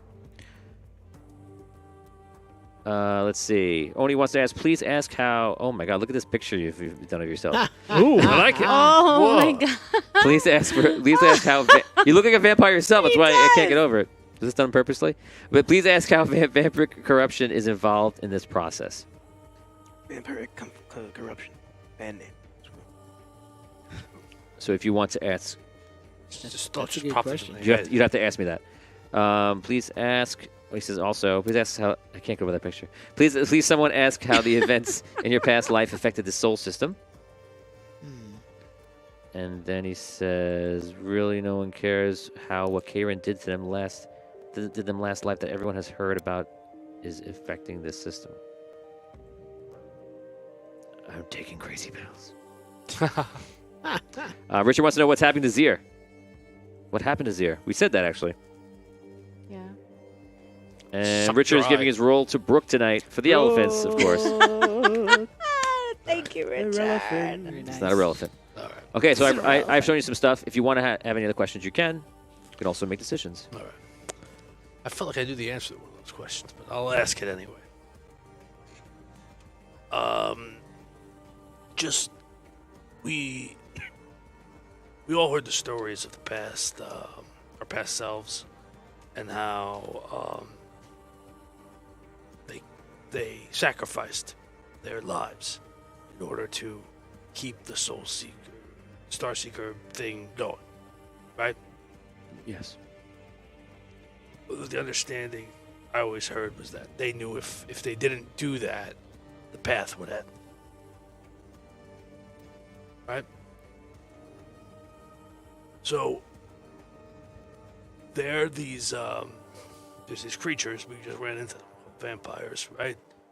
Vampiric things, right? My understanding is that it's a similar process. If you were to become a vampire, would that also end your cycle of being able to be connected to your soul reborn, all the rest of that stuff? It does not end the full cycle for the soul, but it does end the cycle for that particular version of yourself. That version cannot be brought back to physical realm, cannot reappear in any soul form, spiritual form, or anything. It is gone. Like, I know this is how it works because it's not a physical form or anything like that, but like, if your soul form was sending out almost like roots to each individual person that was yourself, right? And then when you died, the root would called back up to the soul form. If you got turned into the vampire, the root would get cut off. You lose your connection to the soul. You'd exist, but you'd never be able to. There is nowhere else to go except for back to yourself, so you would be able to return. The line of that individual would be cut. Okay. That is it. But not cut back to source. Oh. Cut in the opposite direction, in the linear existence, its future. You cannot be reborn in any way. You cannot be returned. The Okay. path would end completely for that individual version of yourself. Okay. But other versions soul- exist still? Other Well, versions? the soul would be shed from that individual completely, and then it would return to source, to yourself. Oh, okay. Okay.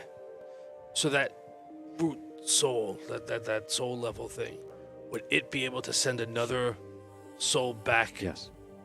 Just that person's kind of disconnected. That Yes. that physical being is no longer. It's And- getting rid of the soul part of it. It's getting rid of the connection. Is basically what it's doing For the individual, yes. to the individual. And this has happened for one of you already.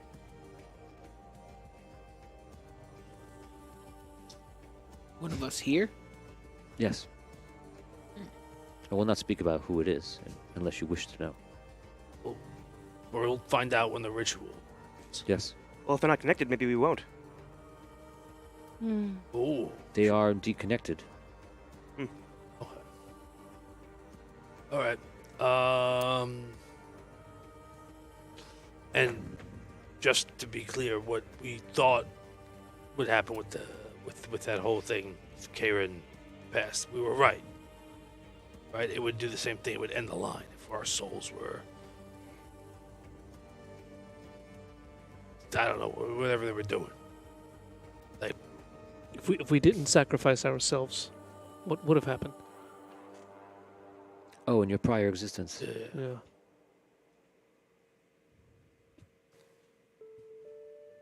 It's important that you are in the world doing what you want to do. And as we said before, that you might re-enter the world in different ways, perhaps in your path, perhaps not. There are many entities in the physical realm that would try to trap you.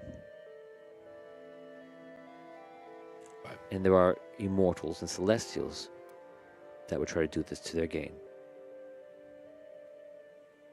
You could exist and be trapped. And yes, you're not destroyed. That is what you evaded. We would have been stuck in a place where we were Imagine completely ineffective. imagine if you have a chess piece that you can't put on the board.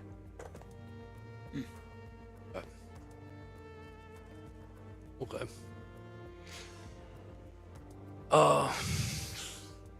One last thing.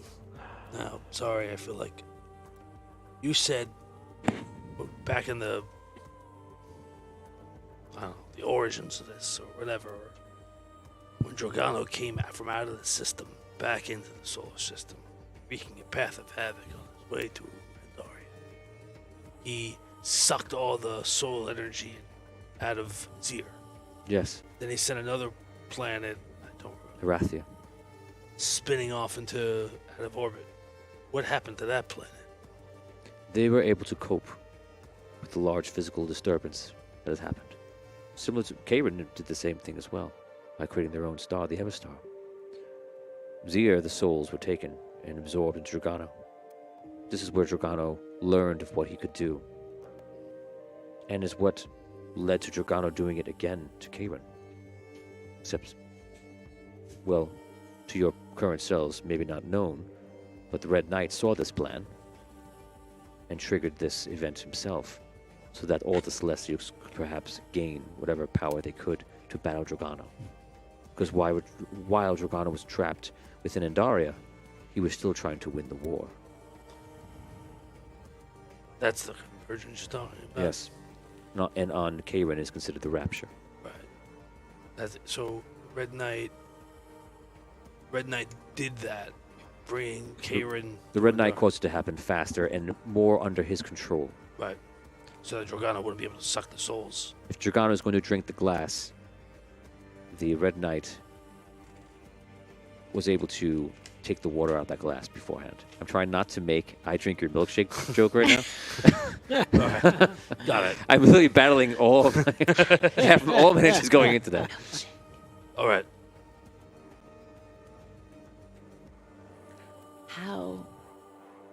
How did Karen make its star? They forged it with stellar technology. It is made of crystal. Indeed, in a sense, there is a soul within it in a way, but it is not one soul. It is built of many souls, in a sense. And Daria is but one soul that is leading the other souls, cultivating the other souls, protecting them, invigorating them. The Everstar is very different. The Everstar is just souls. They are trapped, in a sense. This is what I referred to before.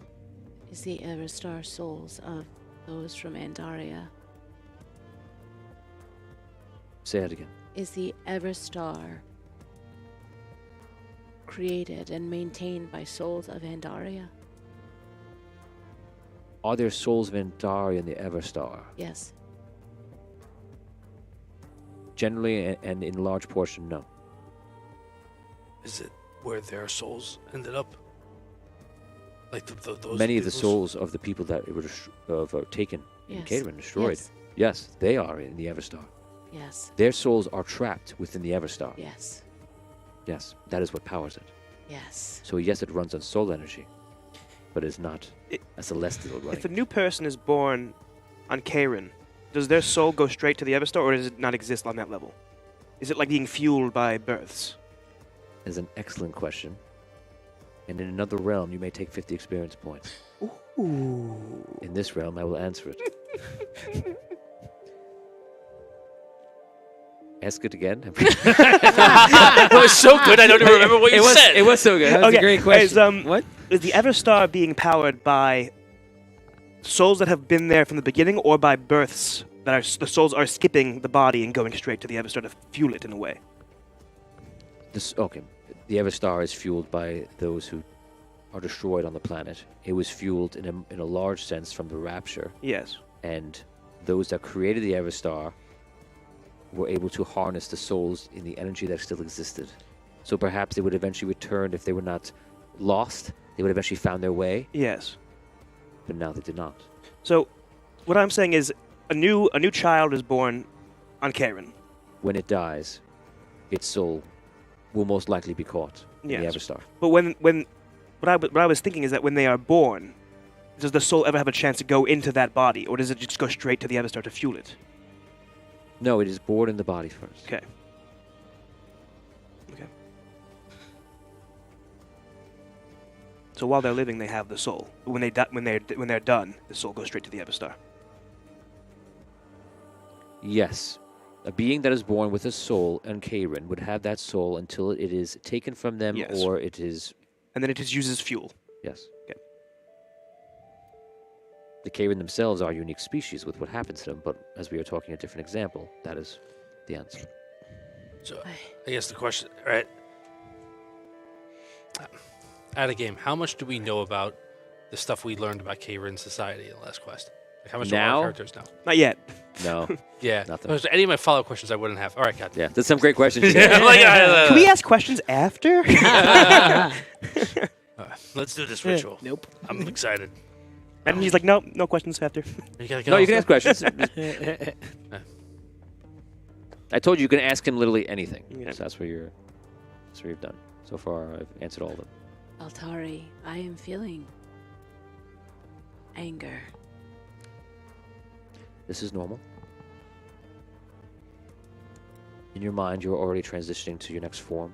And during transitions, anger and the release of emotions is very common.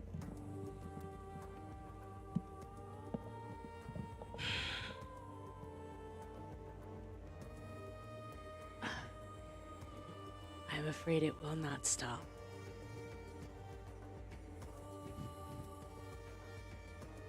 You are a product of Endaria. You've been created with purpose. And I can tell you that you have been created for this purpose.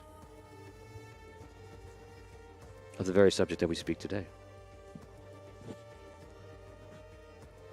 You are to avenge Endaria.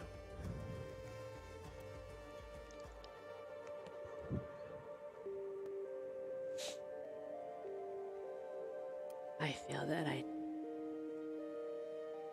feel that rage.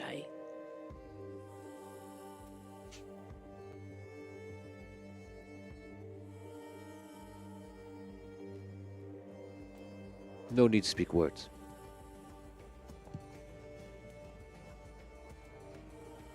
Use it as a tool to guide yourself.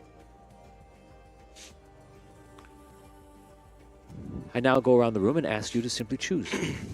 You have learned a lot today, and you may take it with you either way, but you do not have to go forward in this.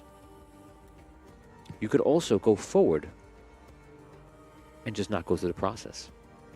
If you wish to remain as you are and not gain the memories of your past lives, you can. I will start with you. Your choice. Zim.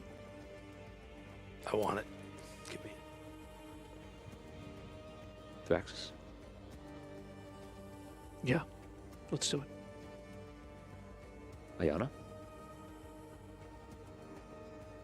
Chiros. Yes. Travis. I'm gonna let fate decide. Take out my coin. Give it a flip. Did you mean to drop it? Is that a part of your flipping? Is it always that Doesn't smooth? matter. Is it always that Here's- smooth when you do it? You did. I noticed that you didn't call it in the air. I didn't think I needed to. It's my flip. I'm flipping it. I just have questions of my own. Is that all right? I thought this was a Can we safe ask- place. Can we ask him questions now? It's now. You may now ask your Well, friend What are Travis. you doing? Question is has been answered. Here? Are you new? Questions answered by the coin. I'm doing it. Yes. Sure. Amazing. Let us begin. I will now reveal to you your past lives. Because you go like this. And all of a sudden, as you look around, more than you noticing yourself, you look around the room and you see everyone's form is just flickering between different forms into all the characters that you've possessed in this quest. When you look at Dan, you see Zeraxel, which is a Seth. You see Hogar, which immediately trigger many of you to see someone who's famous. You see Hutch, an armor smith, Vigorish, Deltuvin, and even a few people from the other existence. Can you name your characters from the old quest? For those who don't know. Ivanhoe? Mm-hmm.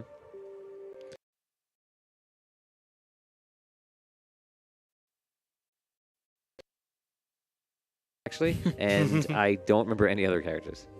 That's all I really remember. Yeah. too. Okay. What about Drucken? Does Oh. Drucken Pan count? Yeah. Okay. Any quest that I've DM'd. Okay. That's score +1, Drunken Pan. That's right.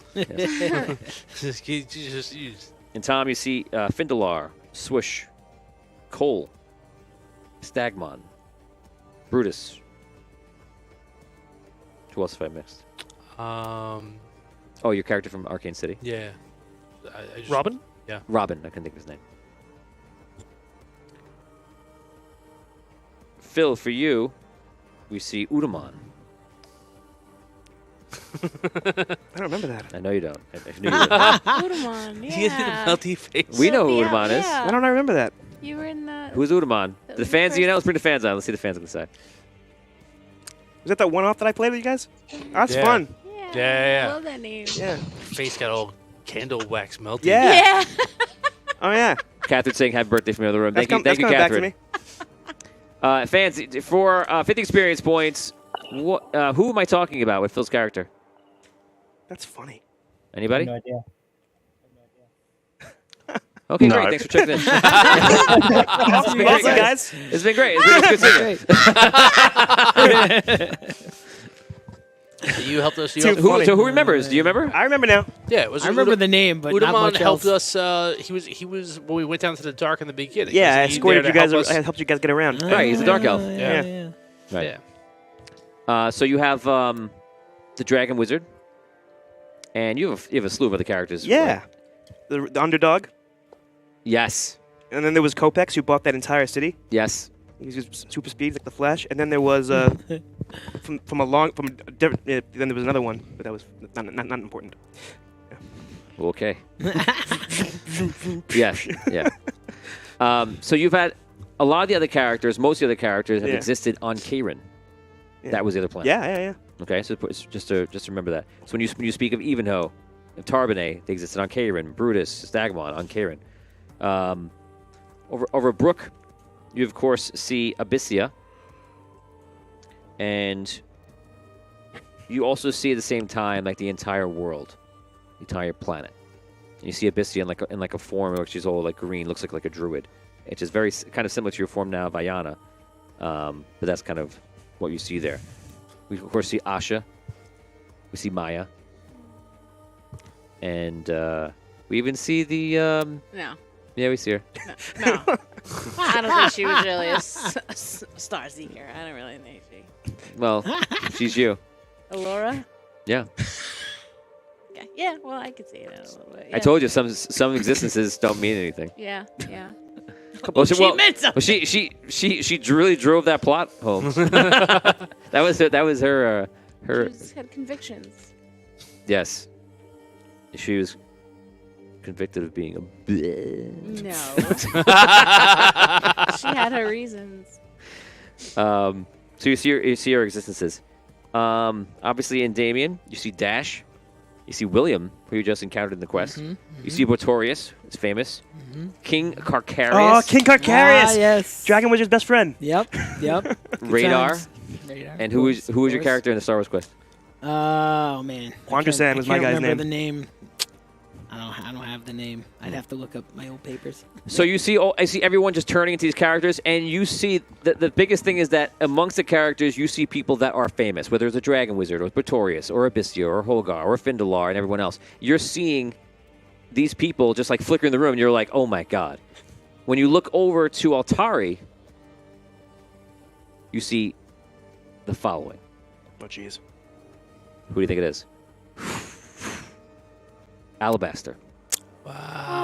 Wow. And King Thawen. Oh, wow. Whoa. Wow. And then back to himself. That's crazy. Cool. Whoa. That was cool.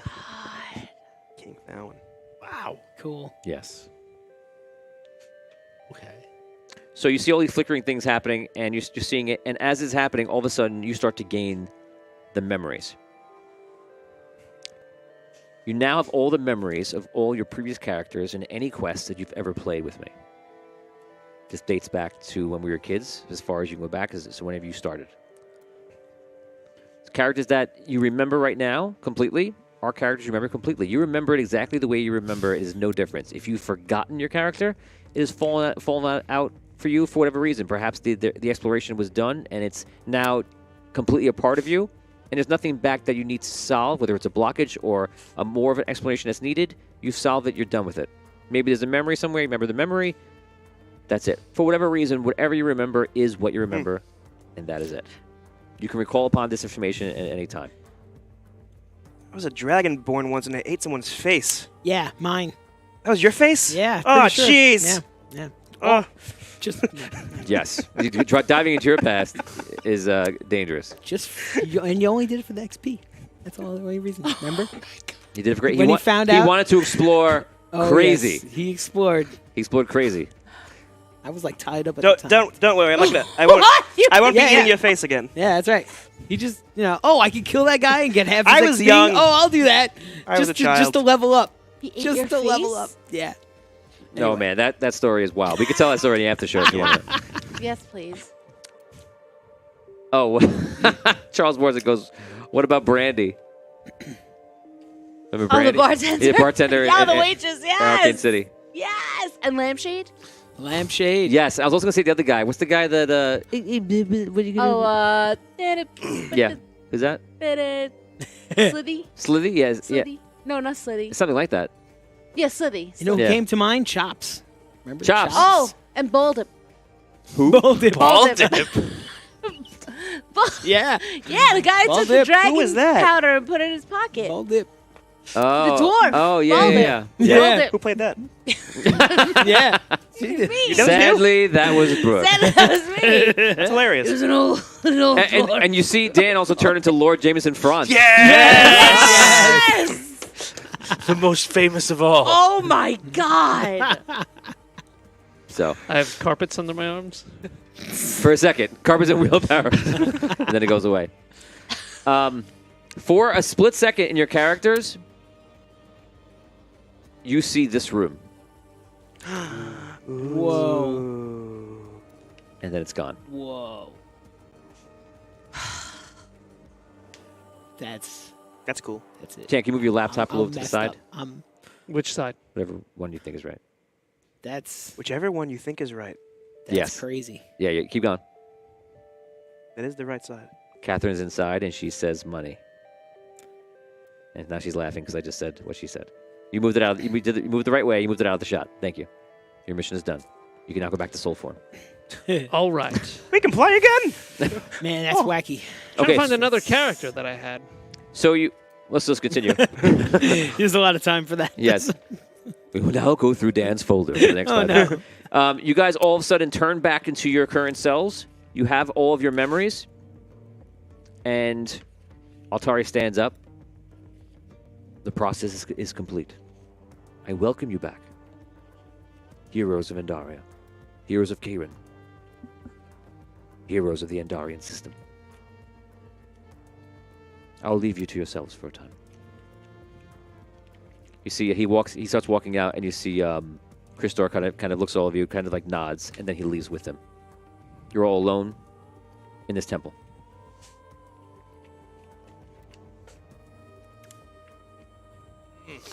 Remember this.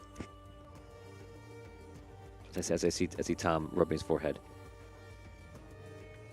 This probably will change your character. You can decide how it does. In a sense of you, a part of you is going to be reborn. Mm-hmm. Maybe some parts of you will be happy and like, okay, we can do this. And some of you will be frustrated, and the old parts of you will be one way. You can decide how it amalgamates. Not to say you can't be your old character, because you can. You can just use it. At one side, you could be your old character just tapping the memories, or it could have physically affected you, or it could have emotionally affected you. And you can decide upon that. It's up to you. Go ahead, you can roleplay. Dan, be with us. Don't worry about the old characters. I'm sorry. Please, I beg you. There's a roleplay moment. You can roleplay here. Oh, what if this character goes insane right now because of this? Well, Yeah. this That's is what's happening, the right? representation of that. So, Yeah. so Dan is just sitting there staring off, wondering about all the lives that he's lived. Wow. I definitely feel different. Anybody else? That was a lot of information. Yes.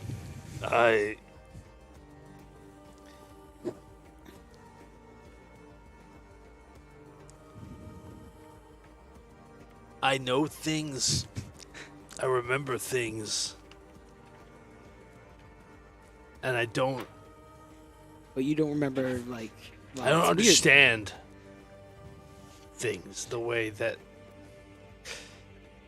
like, one of my lives in the past, I was a powerful, very, very powerful wizard. It's a Findalar. Ah, the famous Findalar. Yeah, and like, so I can remember, like, being able to use magic and cast spells. Yeah. And I don't know how that, like, Right. I'm having a hard time. I like no words. You know? Does that make sense? Yes. Yes. Kind of. I have a similar feeling. Right? Like you feel like you should be able to do that still. Yeah. I was and a king at once. Yes. once in I remember future. that. And he was magical, too. He had that crazy bow. It was magic. I think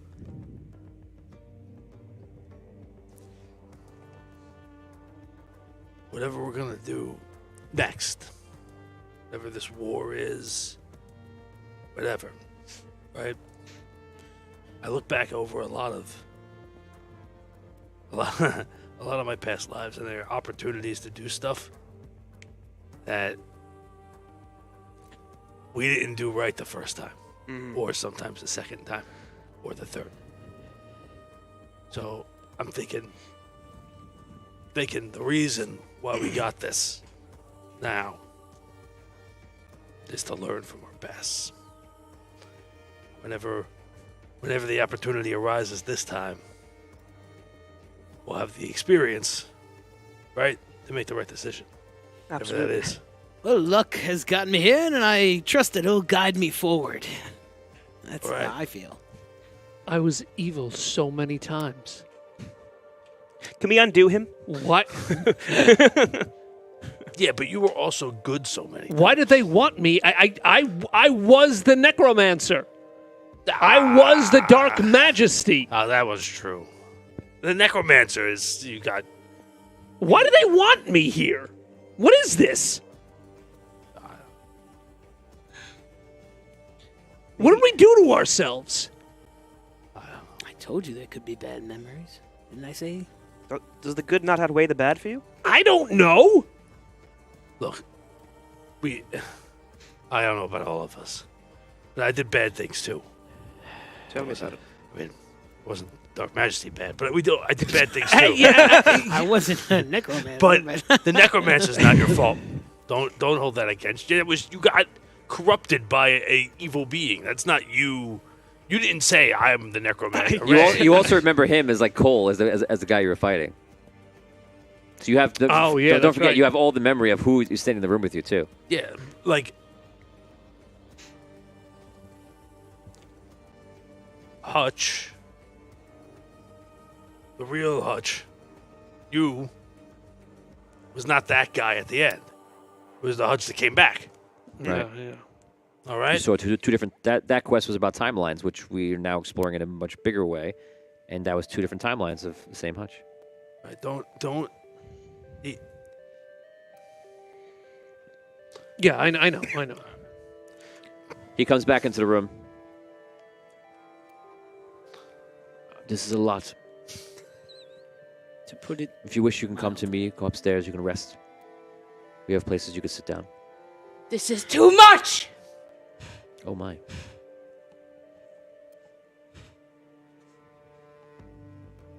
This is too much!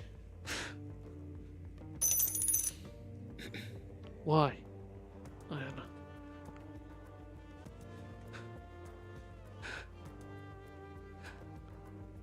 I was to protect you.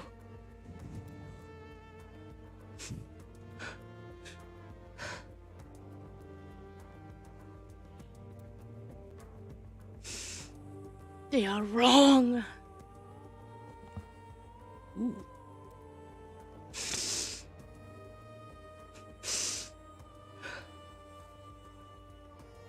Your evil was necessary. And we evolved.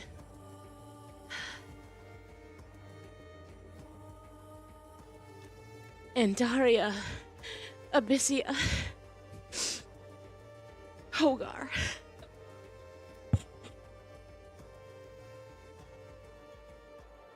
I was to protect them all.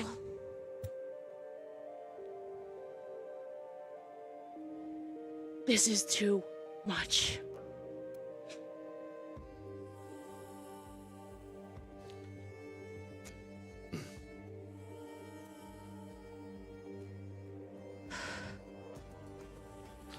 I will make it right.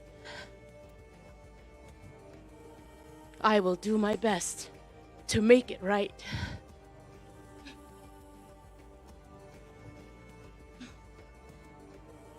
I'm sorry.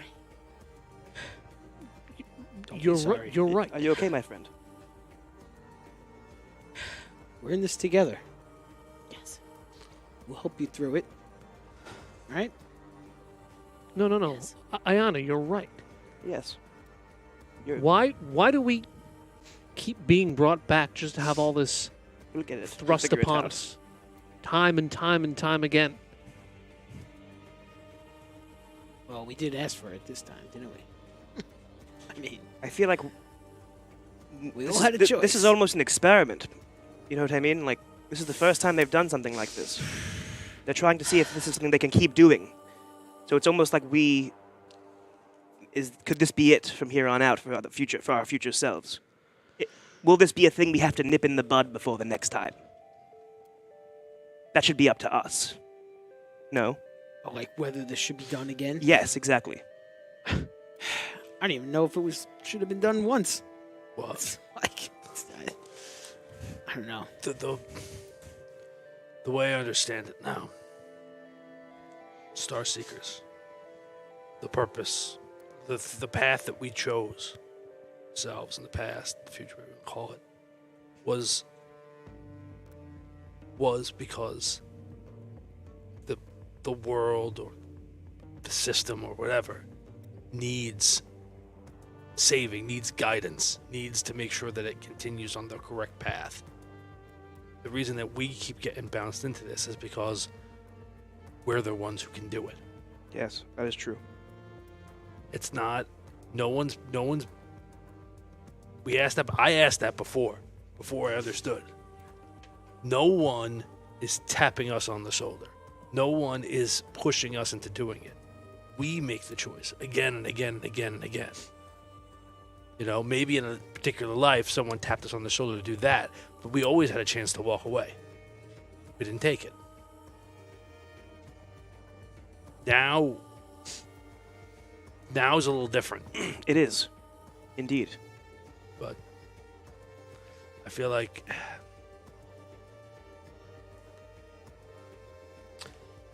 I don't know you now. You're past. I only know you guys for a little while. I'm betting you're the kind of guy that if you're walking down the street and you see two bullies picking on a little kid, you're not going to walk past. You see something's wrong, you're going to do something about it. It's just what's wrong is something much bigger than two bullies bullying a little kid. Let us walk while we discuss this. She starts to guide you upstairs. Are you okay? Come, let's go. Thractus, it is in fact that in much of your past lives, you have wrestled with morality. You've also wrestled with the current state of the world. The questions you ask now are similar to that. In fact, in every existence, I believe there is a part of you that is not happy with the current conditions of the world. You feel it is overrun by evil and greed. You're facing that now again, renewed. And in fact, strongly because it is being given to you. And this process can be frustrating because those feelings are now returned to you.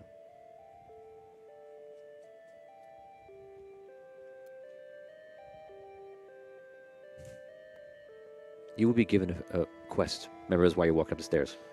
You will be given a quest shortly by the Andarian fleet. Investigator Christor will give you a task. And I will give you a task. And you will solve it whenever you wish in your own time. What I will tell you is this, and I do not have the answer for you. It is for you to solve this. The Everstar is capturing souls. The Everstar is the first real thing that could put the soul in limbo. If you were captured by the Everstar in a previous existence, your soul might hang in limbo for eternity. And there are other star seekers out there that are powerful that would wish to see that. They see the physical realm as one that they can dominate. And they wish to do this. You must decide whether the Everstar should be destroyed or should it exist.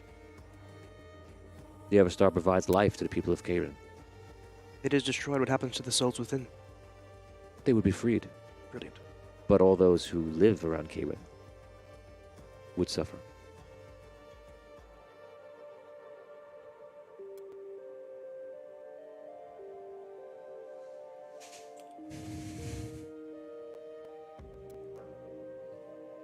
In the future, you will be sent to Karen.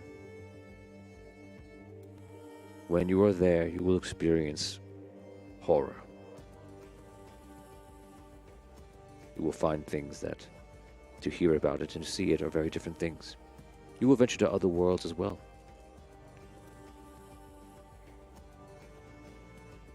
But you should be warned.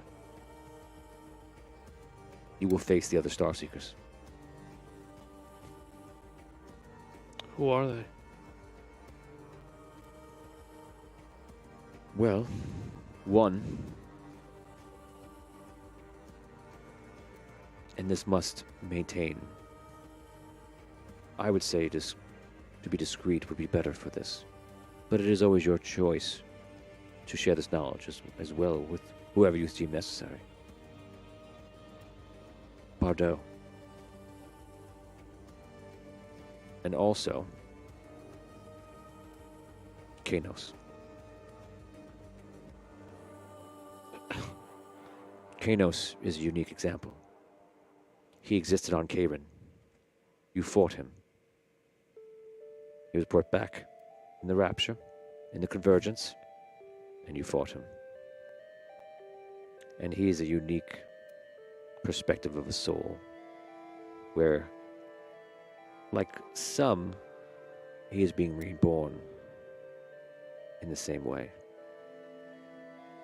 The same version of himself. And he is born now. And he knows that you are aware. He will try to stop you.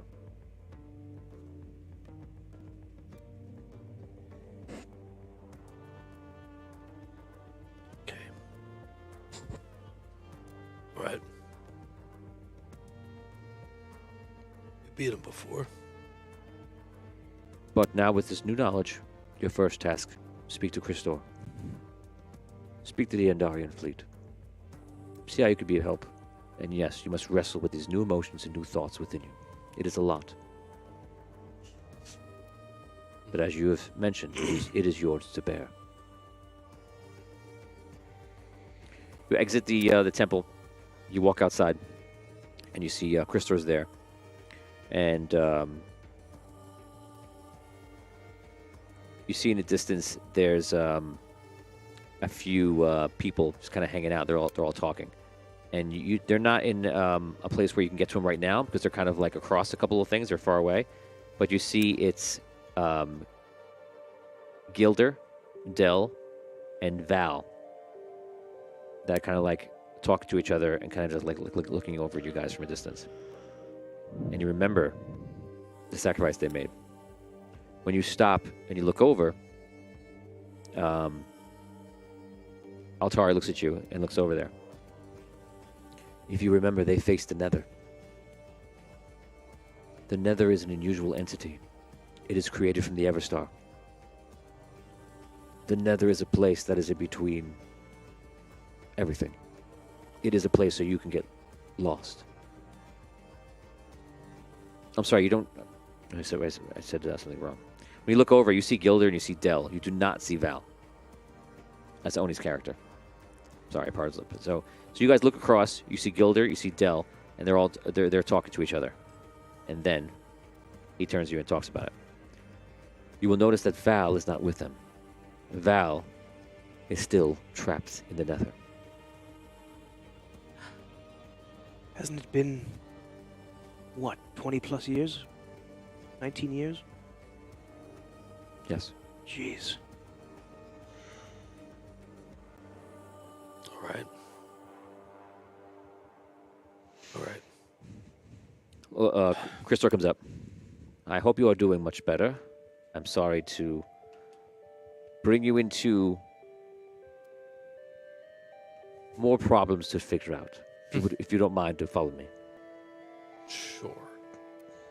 He brings you through this base, virtually a metallic fortress, and he brings you into a room, and you see Lord Bertram is there, and he seems to be navigating some sort of issues there, and it seems to be a bit of a commotion. Everyone seems to be kind of on high alert.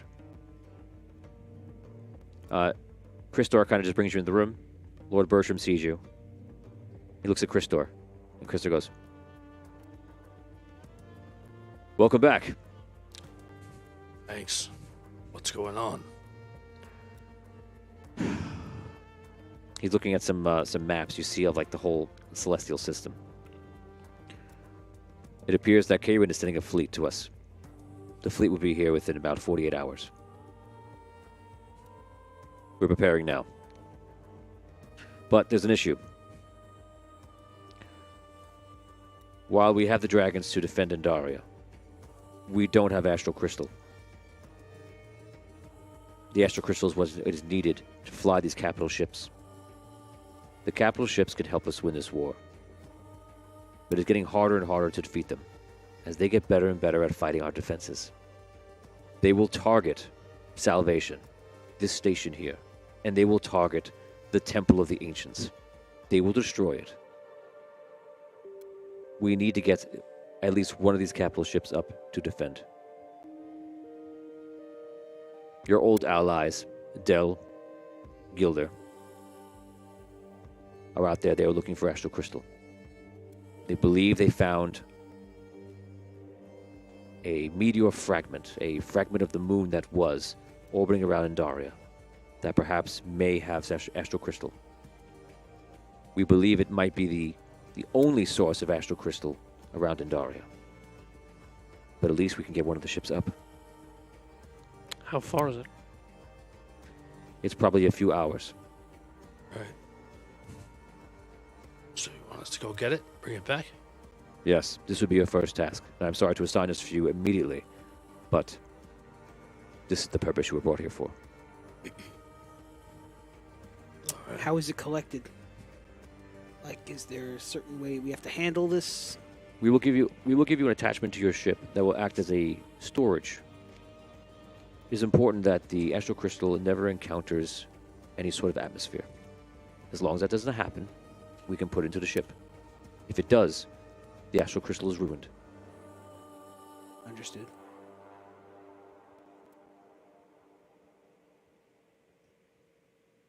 When do we go? Right now. You will leave very shortly. Okay. So everyone's running around. You see they're all pointing out, and you can see from the bits you're getting. Again, you have knowledge of events like this in battle formation like that. So you can kind of look and see like, oh, okay, I understand what's happening. And it looks like this, from what they're saying, this is a force that is larger than they've seen before, and it's coming in. And they surmise that the way they're angling their ships and what ships are coming in first and second and third and such, they're designed to just come in and they're going to take out Salvation. All right. You do see Onyx is there, and pretty much the whole Andarian Council is there, except for Bardow. And they're all just kind of just talking about different things, different strategies, what they're going to do, how they're going to face it, and they're trying to figure it out. You seem to be kind of lost in the mix. They gave you this great assignment. You're kind of just waiting. You kind of feel like antsy, like you feel like you should be moving, but there are also just a lot of moving pieces around you. So I imagine in this moment, your mind goes to various things. You feel like you're thinking about, oh my God, what I've been through, all this stuff. And you're even seeing people operating that you've known them so many different ways that it's got to have you trapped in your head for a moment. So probably within this next minute or two, you're all just kind of just like standing in the middle of the crowd when you see the crowd's just moving fast around you. Finally, Lord Bertram comes back to you. He goes, your ship's ready. All right. They've refueled it for you. Thank you. And they've done some touch-ups, whatever they can do to kind of help the armoring on your ship. And you have the 2 storage tanks. You cannot take direct fire to the storage tanks. And while the astral crystal, if lost, will be in the stellar and not in an environment, it could easily travel to where there is one, and it will be very hard to handle. You cannot handle it. I mean, it will be virtually impossible to recontain. It'll be scattered into the stellar. So get it in the containment things, keep those safe, get them back here. Yes. All right. We are with you. We're behind you. We believe in you. You've done this before. You are capable. You can do this. We've also given you some help. Do what you can. All right. He points over to where your ship is. Let's go. Head out. Lord You go? Bertram, Yes. what will you do with Bardo's watch?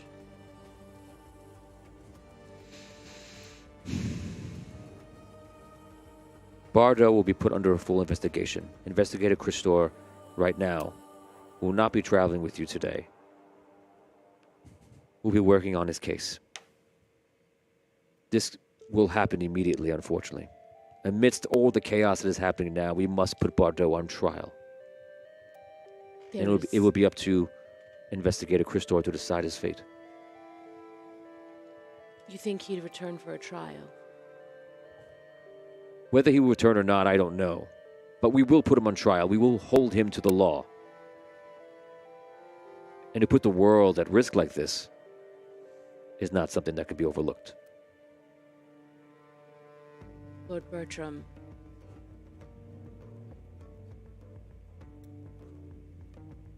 If you have something to say, you can say it in the case. During the investigation. Right now, we have pressing matters to turn to. Let's make sure this world still exists so that we can have this debate. I see. Yes, your lord. Christopher leaves the room. Goodbye, everyone. I have a lot of work to attend to myself. Hope to see you soon. I wish you luck on your mission. You as well. Thank Thank you you. for everything. Thank you, Kristen. Yes, of course. Thank you, It is good to spend time with you. And I shall see you soon. He walks off a different direction. Again, people are scouting around different areas of this station, and they're all doing various things. You guys are walking to where the ship is.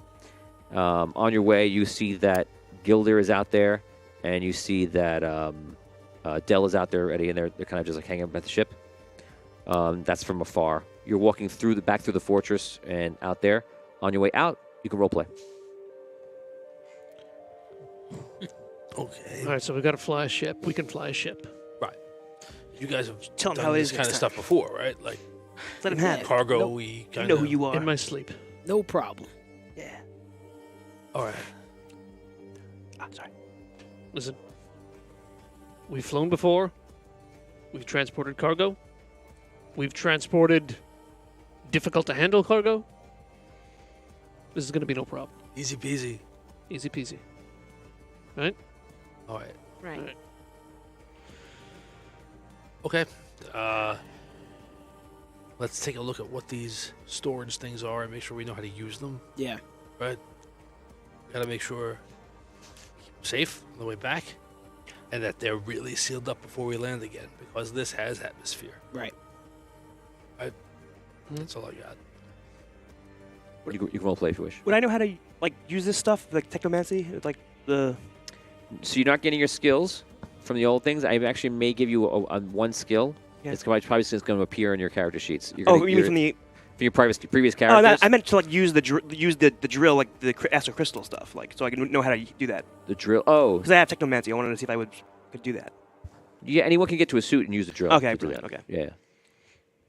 It's just us on the ship, correct? Well, Oh, we have. we're asking stuff about the future. You're seeing that there's. They told you they're going to give you help, and you see that there's Right. Gilder and Dell ahead of you. And they're with us. If you want to role play, you can. They're not with us right now. That's okay. We're walking over. You're to the walking ship. towards them. Right, You're right, walking. right. You're walking through all On the the way hustle and to the bustle. ship, right, Yeah. Okay. You see all like the large cannons are back there. You see they're there, and there's other ones like them, and they're all just like set up and aiming. You see these large towers with cannons coming up, and they're all just like getting a battle ready. You see a lot of smaller fighter ships are up, and they're kind of like running patrols. And yeah, you just see like everyone just get Lots ready. of activity. Yeah. Okay. Is there any way that I maybe would have grown during this time? Ooh. Like, Grown? Yeah, in height. Like Th- after I get my memories back and stuff. That's possible if you want to. That could happen because of your belief. Yeah, I would like to. Okay, so how tall do you grow? I want to be like 12. 12 inches? Granted. Yeah, 12. Let's go. Okay, you're going to 12 feet? 10 feet. 10 feet. Okay, you're going to 10 feet. Yeah. Okay, 10 feet. So you guys didn't notice now, but that she's actually larger than she was before. She went from 6.5 feet to 10 feet. And she will now have trouble. Yeah, fitting 10 into feet. How many places. toes is that? It's Yeah. still the same amount. You see that you're seeing as you're getting closer. You're seeing that your ship has these two tanks, and they're located. They're actually located like this. We're gonna say like on like a 45-degree angle like this, and they're just filling to the system. You have you know what they're doing already. You have an idea, and there'll be ways that you can check how full it is from the inside and such. They also attached two fighters Oh. to the outskirts of the ship, where you actually have two doors in there, and all they did was like seal up the connections between. So you actually have Those upgrades. you have a little bit of an airlock, and then you have these two fighters kind of on the outside of it. I will allow anyone who has piloting in their past, any character, to be able to do it. But you will not have any of the bonuses of piloting if you don't have piloting. What do But you, you will be able to just get behind it and do the very bare minimum. what do you mean? You will allow to at least be. If What I he don't- just said. if you, do you want to? If you don't have any piloting like in your past, Yeah. which you do, Yeah. then you can't. You have no idea. Like right now in real life, if Tony sat down into an airplane, I'm like, oh, this goes and makes throttle, and this airplane has wings. What, you mean just fly the ship? You can fly like the fighters, or you can actually just keep the ship going in its most basic form. You can't do any other action except for I can take the wheel in an emergency.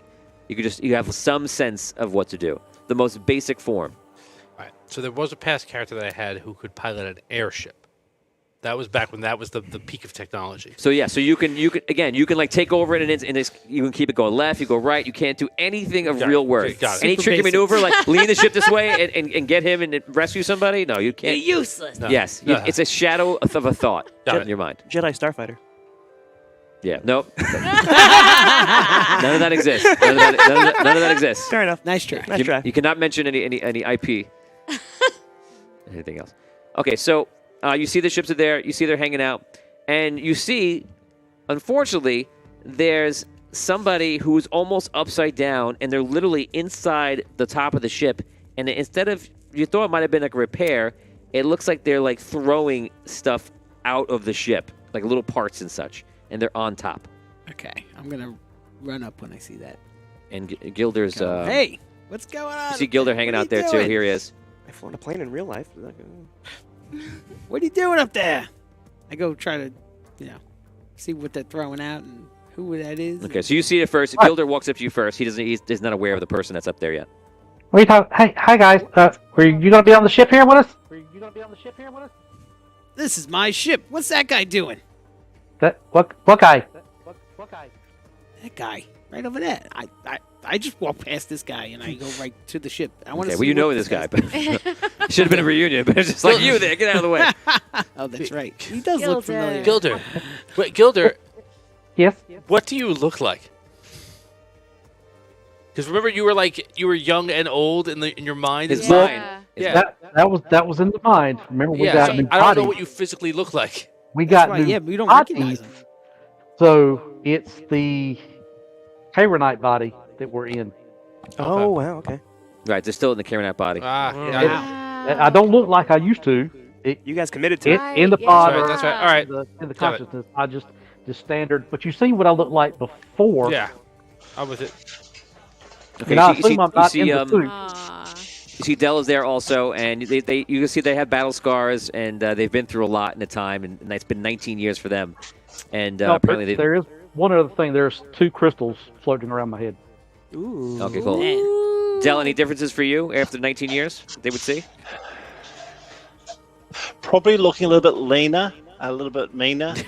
I've been on a diet, looking pretty good. Yeah, well, You finally lost the he's- weight. He looks more battle scarred than he did before. Like he's been in battles, and he's wearing now more of a pilot's type jacket, so you can tell that he's learned how to fly.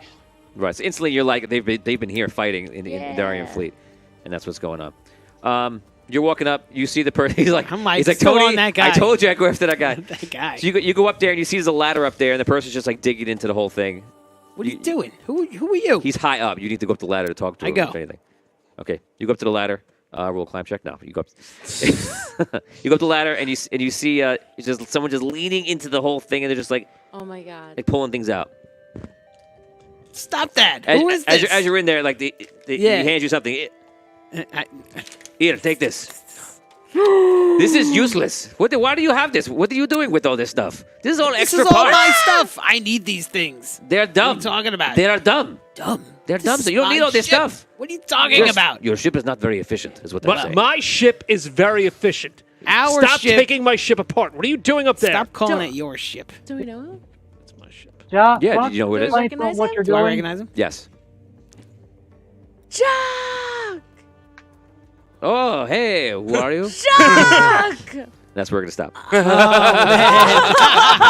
my god. Jacques is not old. Oh, Weird. Oh. More on that next time. Guys, we'll be back in a little while for the after show. Don't go anywhere. This was a He does that. this was a thick episode, Seriously. right? It's heavy, man. We're going to talk about it. It's Thick heavy. and frothy. Thick and frothy. Thick and frothy episode. We'll talk about it in a couple minutes. We'll be back. Don't go anywhere. Dang.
Good evening and welcome to Celestial Engine. This is the Engine Room. It is the after show for the episode, Season 2, Episode 3, The Never-Ending Story. I'm going to go right now to Tom. Tom, tell us the reason for this name.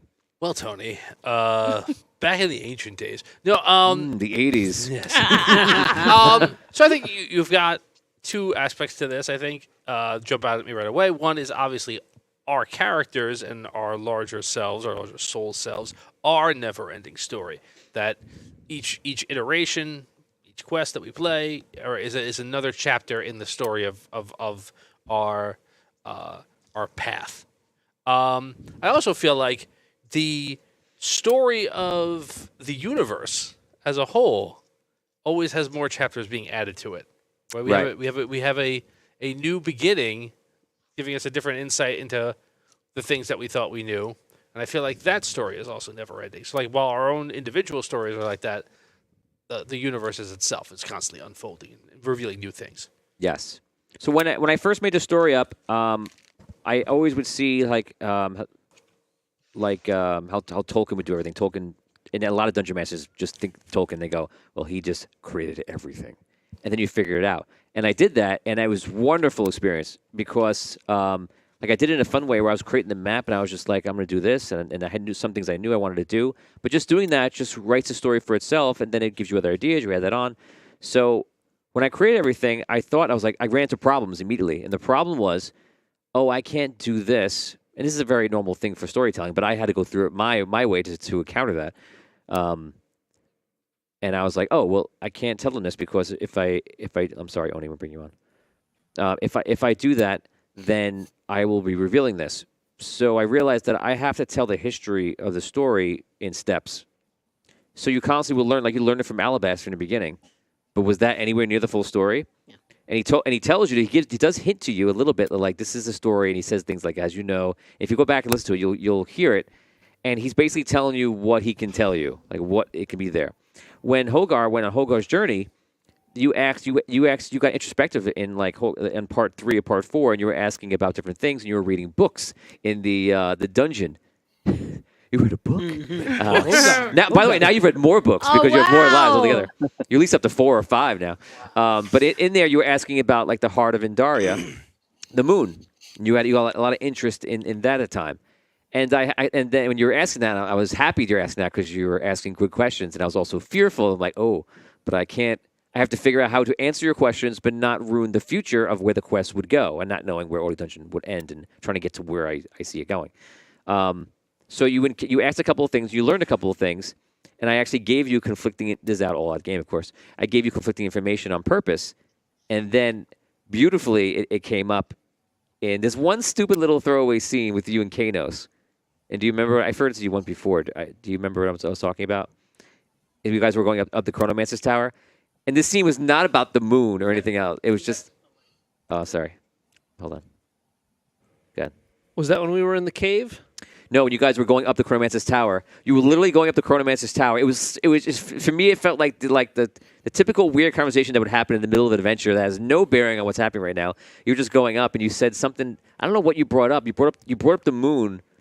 And something, and you guys are just walking with you're actually going to kill the Chronomancer, right? You know, which he's a good guy. Why'd you do that? So you guys are going up the stairs, and you said something about whatever Andaria, and then he was like, because that's not Andaria's heart, you know. And you got to have a normal conversation with a guy that like no one has had a normal conversation before, and that's why I love it. I'm thinking about it now. That's why I love it because it was super normal. And he's like, that's not what he goes. That's the. And he was reborn, and then he kind of went into the whole. He was reborn in under the Red Knight, so he was born with that.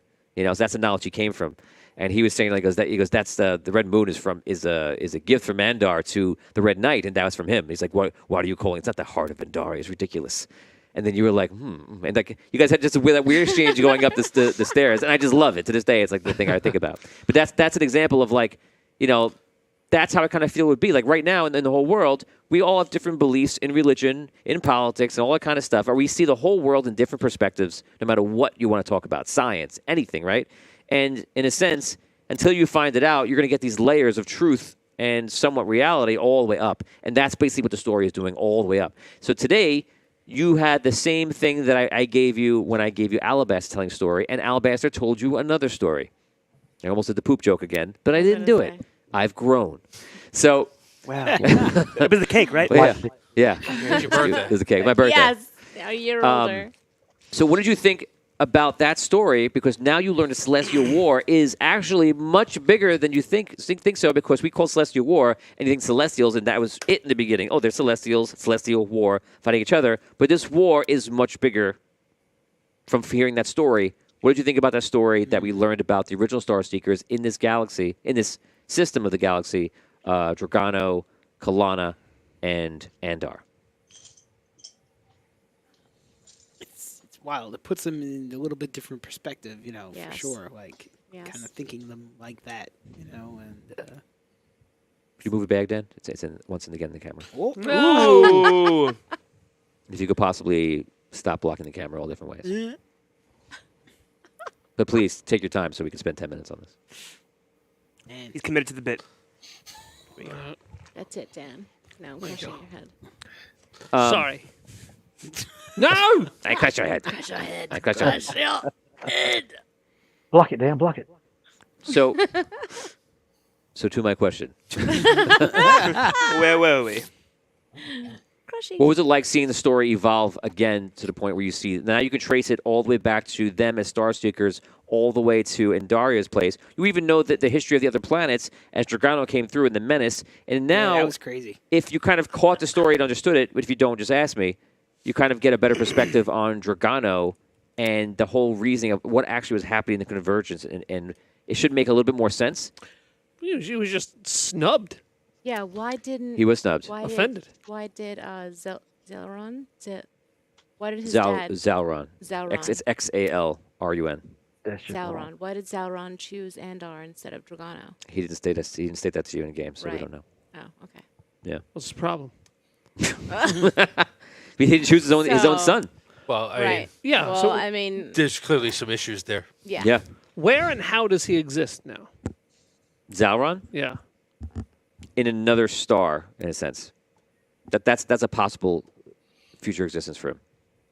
He evolved into a different star. Any sort of celestial. I don't say being, but any sort of celestial Body. entity, body. Yes. Bodice. Oh, boy. I'm glad I brought you there. Dan. I love it. Yeah. I think in the beginning, during the Celestial War, I thought of Dragano and Andar and Andaria as gods. Like, not in any way. Like, the issues that they had, we could only understand from our level. Like, we couldn't actually understand. Right. But to see, like, their origins are not actually too dissimilar Right. from something we can understand, that adds like a level to it that I appreciate it. I was like, okay, like, and it makes me think of like, we've in this quest really started to take a step into a larger universe, right? Where we're now interplanetary in this quest. Like, how far can you go? Like, there's so many other levels to explore, I guess, of space and reality almost, of like, like there's a whole other level of existence with conflicts that need to be resolved. Right. And we also experience a level of like Celestial's ego, like being trapped in that realm. So that's like a different. Mm-hmm. It's almost like Dennis Quaid when he goes into the body. Inner In- space. Inner space. It's like inner space. A form of inner space being inside Dragano's ego. Yes. It's like, and then Yeah. now we dealt with him in physical form. Yeah. And then dealing with him in the ego form. And then now in this other type of, understanding his story. And Yeah. So you had the first quest where you guys, brought your souls in. So that was like your starter, like to get you in the way. The first finale was like seeing your souls. You've lived past lives, but it wasn't the focus of the game. It's like, oh, you've done this before. Well, we're going to do it again, and then we kind of just moved on because you had other things to deal with, like the necromancer, who was you were crawling upon all the bodies. Richard last night was saying how you guys were. He started watching when you guys were surfing on the zombies, Oh, wow. Okay. Oh wow. and What a time to jump on. Good Right. times. the dark That's times. what got me hooked, guys. That's what, yeah, that's what got him. That's what got him. And you had me at zombies. Zombie surfing. And then obviously it goes all through, and yes, you guys, we went through. I tried to make that I didn't want you guys to battle a god and just make it like D&D adventure, and now you've reached the boss, and here he is. I wanted to see if I could make it realistic, and I tried to, where you face him many times, right? And the first time you face him, you don't have much to do. You just bring the crystal rod. Right. Thank you. Move to the Bam. side now, and then Bam. and that was realistic. You're second level, Right. You know that's why I felt like there's no way this should end in that way. And then when you guys go again at the end of Celestial War, you battle again. This time, you are in the battle, right? And you battle a lot, and you go in there, but you are clearly above your level when you're inside. Remember when you guys go inside, you've taken the rod. All you can do is just rely on this rod because you can't face him. Right. And that's what it was. And then when you finally go to face him again, you travel through the ego of him by stage by stage by stage by stage. If you remember the Iron Kingdom Season 2. And that is the first time you face him for real, where there's not like people ahead of you. You are the spearheaded forces, and you're facing him. Now we go through all past that, where we've seen the gods in and out, and now you're getting to see who they were and what they've become. And now you're on this whole thing is like, now we've encapsulated that, and you're on the higher level of it, where you're now a Star Seekers looking at different things. You now found out that Bardo is a Star Seeker, and you found out that Kanos is a Star Seeker. I'm so happy. Can I ask a question, Tony? Great. Thank you. Yes. Now, Is Kalana a version of Kaulinga? Or Kaulinga a version of Kalana? Oh man, that's like the Jar Jar Binks Darth theory. Yeah. And the Carlinger whole is thing not is that Kalana. the whole Linga family are just a version of that one entity. No. that's awesome. He is not. I feel like that's too cliche. To make the little guy like the god, he's not. He's Oh, not. come on, that would be so much fun. I know. Aw, he deserves it. He does deserve it. And the other one I've does got for do Dan, just before we move on, is can they use the knowledge that they've got from their previous characters going forward? So all the things that they've learned, Yes. do they have any of those powers and abilities? So all No. the bad things No. that Dan learned about being the Dark Majesty and all that knowledge he's got, he can use that going forward? Yes. You can use that knowledge. Not a Not ability. power. What? But it's based on the catch.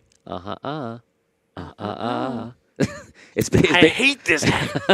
it's based on Hackish. what Dan can remember. So, like, if you can remember, very helpful, very helpful, very helpful. Not so much. What are we gonna get out of here? It's like me saying, remember. even doing the thing. What do you remember? Nah. What do you remember? Give me something. That's what it's like. If you need to know the last name of Abyssia, you can go. I got that. Don't. That's about it. Watch, He's got it. watch season 6, episode 2. Yes, not gonna happen. So Now I remember. It 100% is what you can remember, and that you can use to help you. And you can, if you don't wait, the next episode. Well, it might be the episode after that. You're gonna have this thing I told you about the other day, which didn't happen today. Just the way it was so heavy that I could not open this other.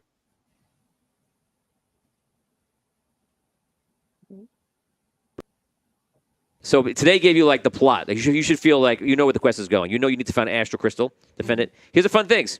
Fun fact. Fun fact. Fun fact. Yay. You can lose the astral crystal very easily. It's super easy. Can't wait. This is the fun. We're in hard mode. We're in the higher level mode where like this is like, are they going to fail? And every season I'm like, well, let's make it. We push it a little closer to the edge. Maybe it'll fall this time. So it is super easy to lose that astral crystal. Can you hold it? Can you bring it back? This is what we do. You don't know. We fly. Find out next time. We take. Man, we didn't even learn how to use the new parts of the ship yet. What are you talking about? Like, We're not even flying no that way, yet. man. I mean, we have Jacques with us now Zero too. perspiration. So Yeah, it's no problem. Yeah. So that is your first issue.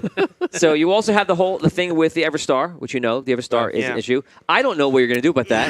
I think they both So suck. excited. Yeah, two bad decisions. So if you can find a middle ground, another thing that I can't think of, but I gave you the ones that I go, well, it's this or this, and good luck finding something else. I have no idea because I had to challenge the quest. I have to go beyond what I think. But this could be like the end of any type of war with Karen. Yeah, yes, by annihilating one Destroying side. the planet. It's true. It could drastically change the face of the existence of Karen and And the let's people. say there's this small, minuscule chance that we do lose the astral crystal, right? Now here comes Karen. And we could just take right off to the Everstar and threaten to destroy the Everstar. 100%. I like And that's exciting. It's exciting. I like that. And then we So can just tell them from across the galaxy, like, you want to attack Salvation, You we're wanna going to take out help your us star. from across Your whole the planet's galaxy. gone, baby. Right. You will Also, have to you figure don't out know how what do you do kinda- such a thing. There are other things to consider. And they might have other defenses there. The too. weight of entire planetary genocide. Dan, notice that Dan is not even a little bit confused or worried about how to take down Well, the it's Everstar. Dark Matter But like the simple things, like wait, Right. explain that to me again. Like take down the Everstar. No problem. We'll God. figure it out. We'll work it out. Check. He's total out of box thinker, and in the box he's very very confused. But the got thing the that like, I couldn't. Sorry, Richard, go. You got the puzzle fixed. You got a puzzle figured out, so it's all good. I got it. It's no problem. Love it. But the thing I couldn't wrap my head around is that we're this idea that we're all the same person. Soul. Soul. Yeah, I can't wrap my head around It's that. like It takes time. That It story takes a lot that of time. you told like- you told me about. That's what I was thinking. Yeah. What about this? Let's say you play a video game, right? You play a character in an MMO. Okay.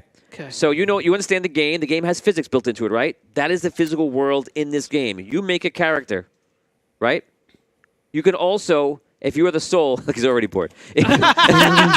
Whatevs. Did you know that Continue. you could? Okay. Did you know that you could make another character? Yes. That's it. An What? additional character. You can make another character. and then another one.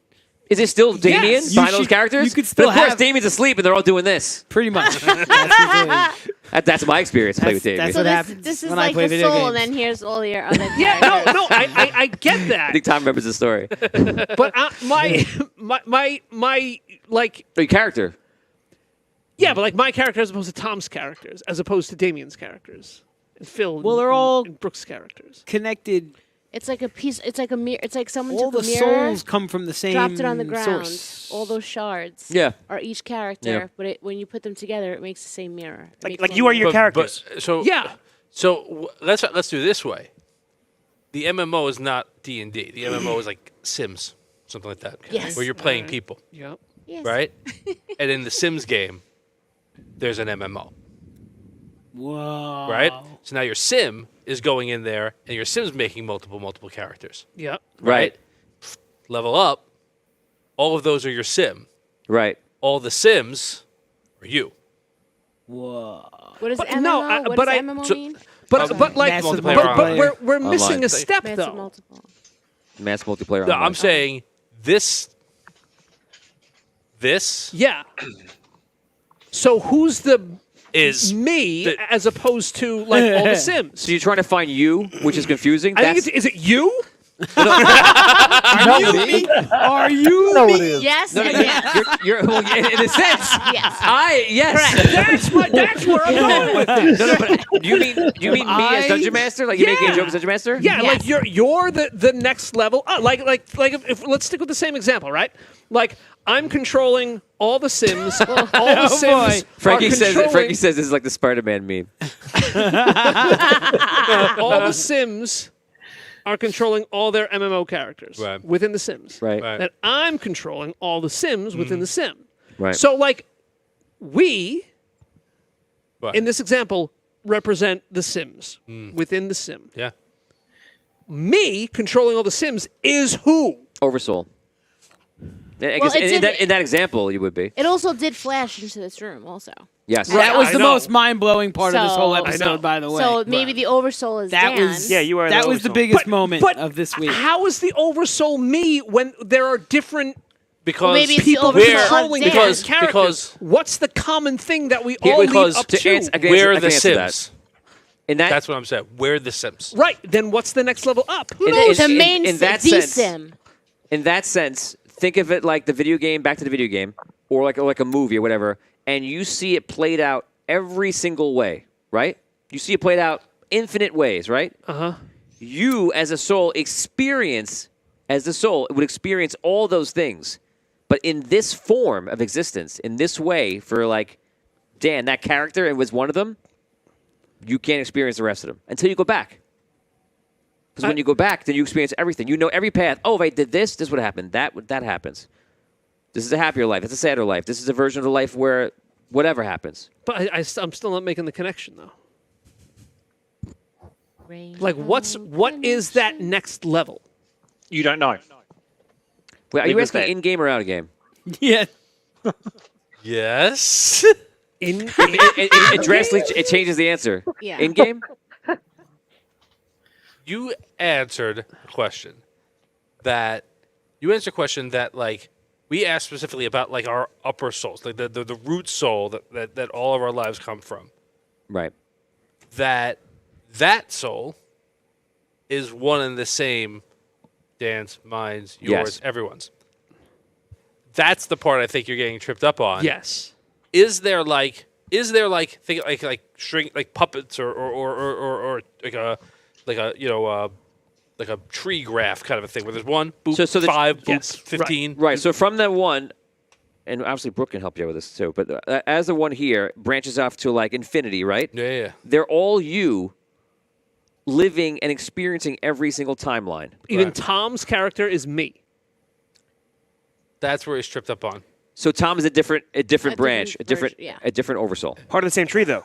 Right. Well- because if you keep going up, yeah, we connect to the tree. That's my question. What is the tree? It could be the same oversoul. Though. There's I feel like we're going around in circles here because what is like, it beyond- it's like there's Yeah. always a thing So what- where it's like me, Right. all my characters. Oh, one me, thing. all my characters. One thing. Me, all my characters. Then all of those, Yeah. me, Are connected. Damien, Tom, they all kind of connect to one other thing. One thing. I one like, I entity. like, I like the whatever, branches. whatever you want to So imagine it to be. it's It's like- one it's soul. like- one giant soul. Like one a big entity. soul It's like if you pool. have one It's cup God. of. Let me try maybe. Or I Yahweh just or want to. whatever. If you have like one Yes. big jug of water, right? And then like okay, so you start with one big container of water, and then there's two huge glasses. So you fill each glass on that shelf. Then in the next shelf, and then you put the jug back at the top. So it's minus some of the water, but there's still some water in the top jar. Then you take the glasses on the second jar, and there's more glasses on the third Yeah. shelf. You take the glasses from the second shelf, and you pour water from each of those glasses into those cups. Let's say 4 cups, right? It's all the same. It's all from the same source, correct? But now it's just in different vessels, so to speak. Yes. However, You could also imagine Okay. that the water doesn't remember until you put it back into the bigger Right. jugs and go reverse, but it's all one now, entity. In each of those glasses of water could be different colors, different dyes. So it could be like, Cups can be different colors. the cups can be different colors. Make correct. the soul look like a different color, Correct. but it's not. Yes. Okay, but what is that one entity? Source. Are you trying to find it like physical form? Is that why? Because you can't physically. No, just like In the game. Is that Andar? Is Andar the root soul of everything No. in this galaxy? No. No. Where do our and- souls? Andar is a immortal.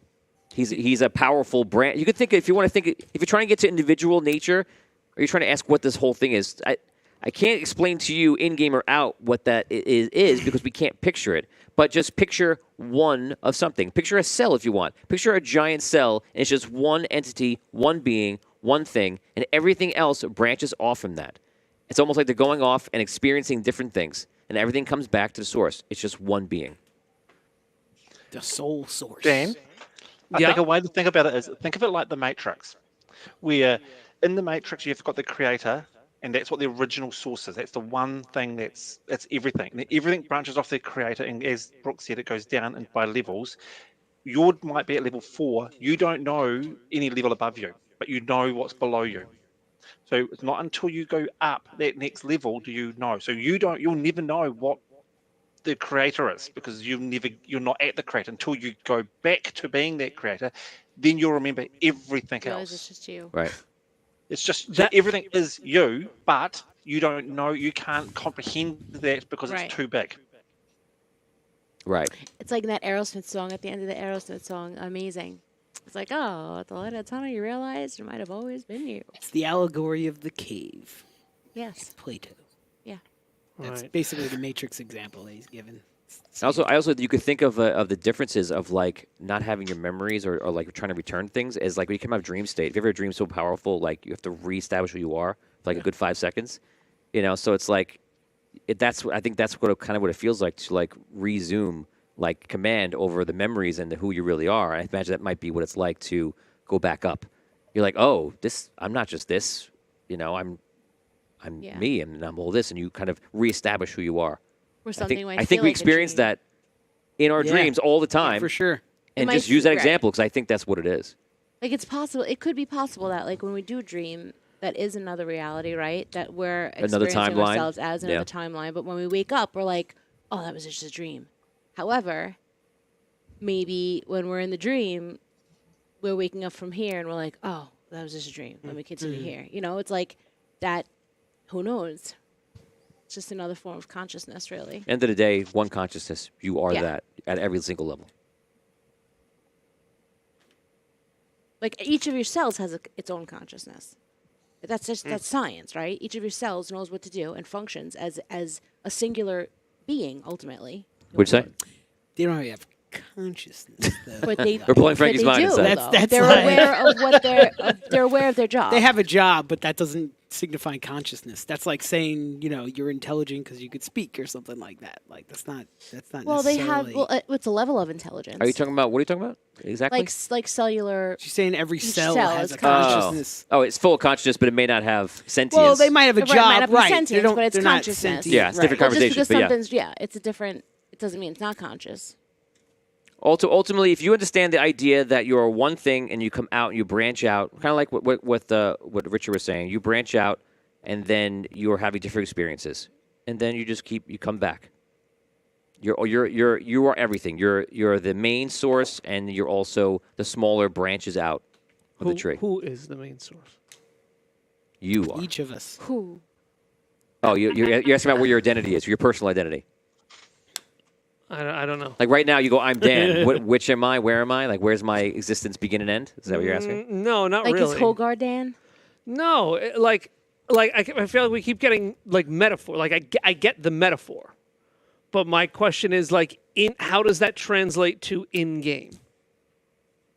What is the higher source that's connecting you want a all name. of us? You want a name. I That just want hasn't appeared yet. an idea. I just want to like a. So how is it that you and I and Tom, how all of us can encompass the same thing while we all have our separate Individuality. existences, even as branching off into different characters? I think that's where the How- faith, It's- faith how do we aspect branch might play up into that. Well, it's- all I of also the kind of same answered thing? that in game. It's kind of cool, like how Today. the Everstar was made too, though. It's like the Everstar is all these souls, but it's one source of energy for a planet that this planet, the people on that planet rely on the power from that source. That's encompassing. So you want to know Okay. who the soul is. So like you say, if I'm Holgar and this is my other character, here's Deltuven, who is above? That's what you're asking. No. Oh. Who's above that? Yeah. The one, is there a in game? Is there a concept or a name big or an boss? idea I'll- for the Soul the source. singular I like the- source of soul energy? I like the branches, example where like we're all branches and our characters are the leaves on said branches. What is the branch connected to? Like What's the trunk of the yeah? tree? What's the trunk of the tree? Just a bigger. If yeah, Dan, yeah, if, is there a if concept Dan's a for branch, that? if Tom's a branch, if Damien's a branch, if Brooke's a an- branch, Right. So the answer that I can give you right now It's blowing in the wind. is it's going to start off to be the same stuff we're saying to you, which is going to annoy you, but it has a little bit of spin onto it. It's the same. You're trying to think of like who it is, right? And you're trying to think of character. So I guess you're trying to say like, so if Holgar and Deltuven look at it and they want to know what's up, but you understand, what do you see? So I can answer this for your character. What do you see the next stage up as? Who is that in your mind for your character? You. Tony? Yes. No. Why would I be that? Because this entire world, all of our characters, all of the existence that we're experiencing here comes from your brain, comes from your head. Like when we have our characters and our branches, we're getting meta when we say, okay, Hogar, Doltuven, Vigorish, Hutch, they all go up to what? To who? To me, right? Right. So that's like at a level getting meta. Now you're saying like with Tom, with me, all of our characters, somehow we all are experiencing the same thing. We're all the same thing. We're all from the same being. What's the next level up? It's you. Because everything that we're doing is coming from your head. It's coming from your brain. That's the only thing that I can make sense of. In game, not out of game, of course. In game, I would be the universe. Yeah. Right. So that's the trunk of the tree. That's my only. That's the that's the only thing that makes sense to me. It's not really the chunk of the tree. Well, it is. I'm everything. We're all everything, right? But in this game, for the purpose of this conversation, I am the construct because when the soul goes into this physical realm, that physical realm has laws. In fact, like there's things you can control as being like the soul form. Like you control like which frequency you go up to in your experiences, right? You know, they say be positive, karma, things like that. You can control kind of like your destiny, your fate to a large degree. But what's above that is physical form. So the physical laws are actually above the frequency chosen by the soul in the direction. Physical form is on top. After that, it's biological imperative. So like these things cannot be affected by the soul. And then it comes down to your choice. So in essence, I would be the universe because I apply the physical law and your characters have the biological imperatives of eating and drinking and things like that, like we would in real life. This conversation was in real life. And then it comes down to the frequency, which is how you play your character. You choose, I'm going to be evil, I'm going to be good, I'm going to go over here, I'm going to do that. But I am the construct of that. System. I am that idea, that construct, because I apply the physical law and I give you the story, and I'm that narrative that's happening. He's the Matrix. He's not the source. I'm the Matrix. Yes, I'm the Matrix. And above your characters is you. Is Dan. Yeah. Yes, actual Dan. Yes.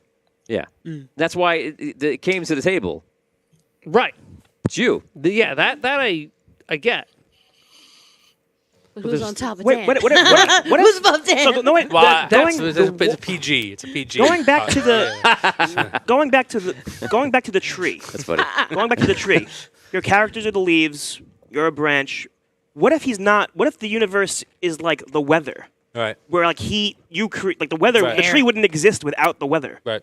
So what if that's what Tony's role is? He's the sun and the wind and the rain. The Yeah, earth. is everything that the tree needs to survive. Because if there was no atmosphere, there was no weather. Yes, there is no game. I am the Matrix. Is the perfect example. I am the Matrix. Yeah. And then people are inputting themselves. But now into then everything what? else. But then that I am not in your cycle of what you're saying going up the that tree. goes back to the thing. But what is the trunk of Right. the tree? That's still the So question. Tony's everything But- that the tree can live inside. But then what is the trunk?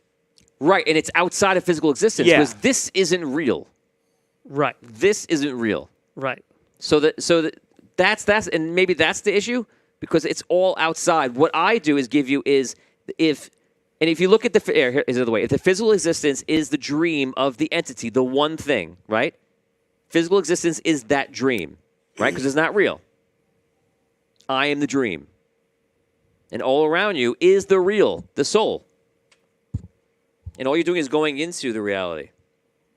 I'm the construct in the center, in tabletop. No? God, this has gotten deep. I'm the dream. I make up the dream. I'm making a dream. I'm in a dream maker. I'm making a dream. She said me. I'm making a dream. I'm making a dream. No. I'm making a dream. It's not a nightmare. It's a dream. It's a dream for you. You come in to play in my dream. Get a lasagna tray. I'm the play. I'm the movie. I'm the game. Yeah. But the soul is real, is the actual real. I am not. I'm the fabrication. Yeah. Basically, he's saying the tree is the collective imagination of humanity. The tree is almost like the. So it's hard to visualize the tree around, but the tree is the outside, and the physical reality is not real. The physical reality is the dream of the one person. If one person is alone in the darkness by themselves, and they want to imagine, and this person is so mentally capable that they can imagine infinite amounts of things and enjoy the exploration of different things, and that is it. It's one entity, one being, imagining different scenarios in different ways and all to a point where they're so mentally powerful, if you could imagine from any sci-fi film, that they're just creating these worlds and ideas and dreams and manifestations and then saying, wow, that was interesting. But it's just one person. It's a kid from St. Elsewhere. The the end.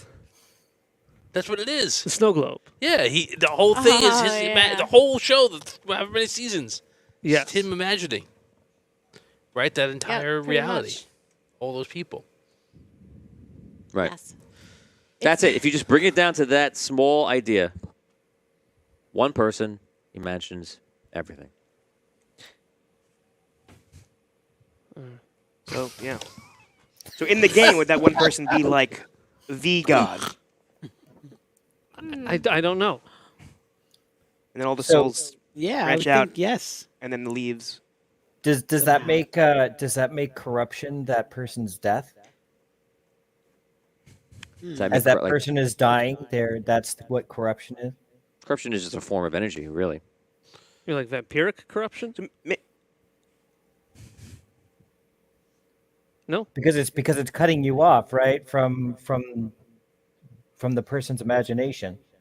So I mean, is that like the person is in this space, he's imagining all these things, and he's slowly dying, and corruption is him dying. Corruption, I guess, is a diminishment of the dream. In that Yeah, so perspective. he's- Diminishment of that perspective of the dream. There's a That's- person, he's So in the the ability to darkness, he's extend imagining reality, maybe? everything. Yes. He's The slowly ability to- dying, and as he's dying, the corruption is making the world disappear. Yeah. Yeah, you could, The brain now cell we that get can into get the renewed. deeper meanings of things, but yeah. Now we get into the deeper meaning of things. No, I mean even deeper. deeper meanings. We're gonna probe that even deeper. Oh my That's what the god. doctor said. No, We're in the hole right now.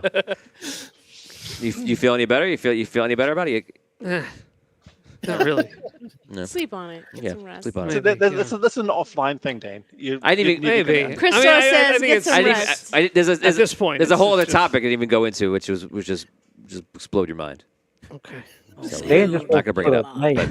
Dan just wants to put a name there so he can go, okay, this is it, and then Yeah, he needs to designate something as something so he can kind of wrap around think about that. But I think you're having trouble. Yeah. Right. Yeah. Why Call do it the source, humans Dan. always want to put names on things? Does the river have a name?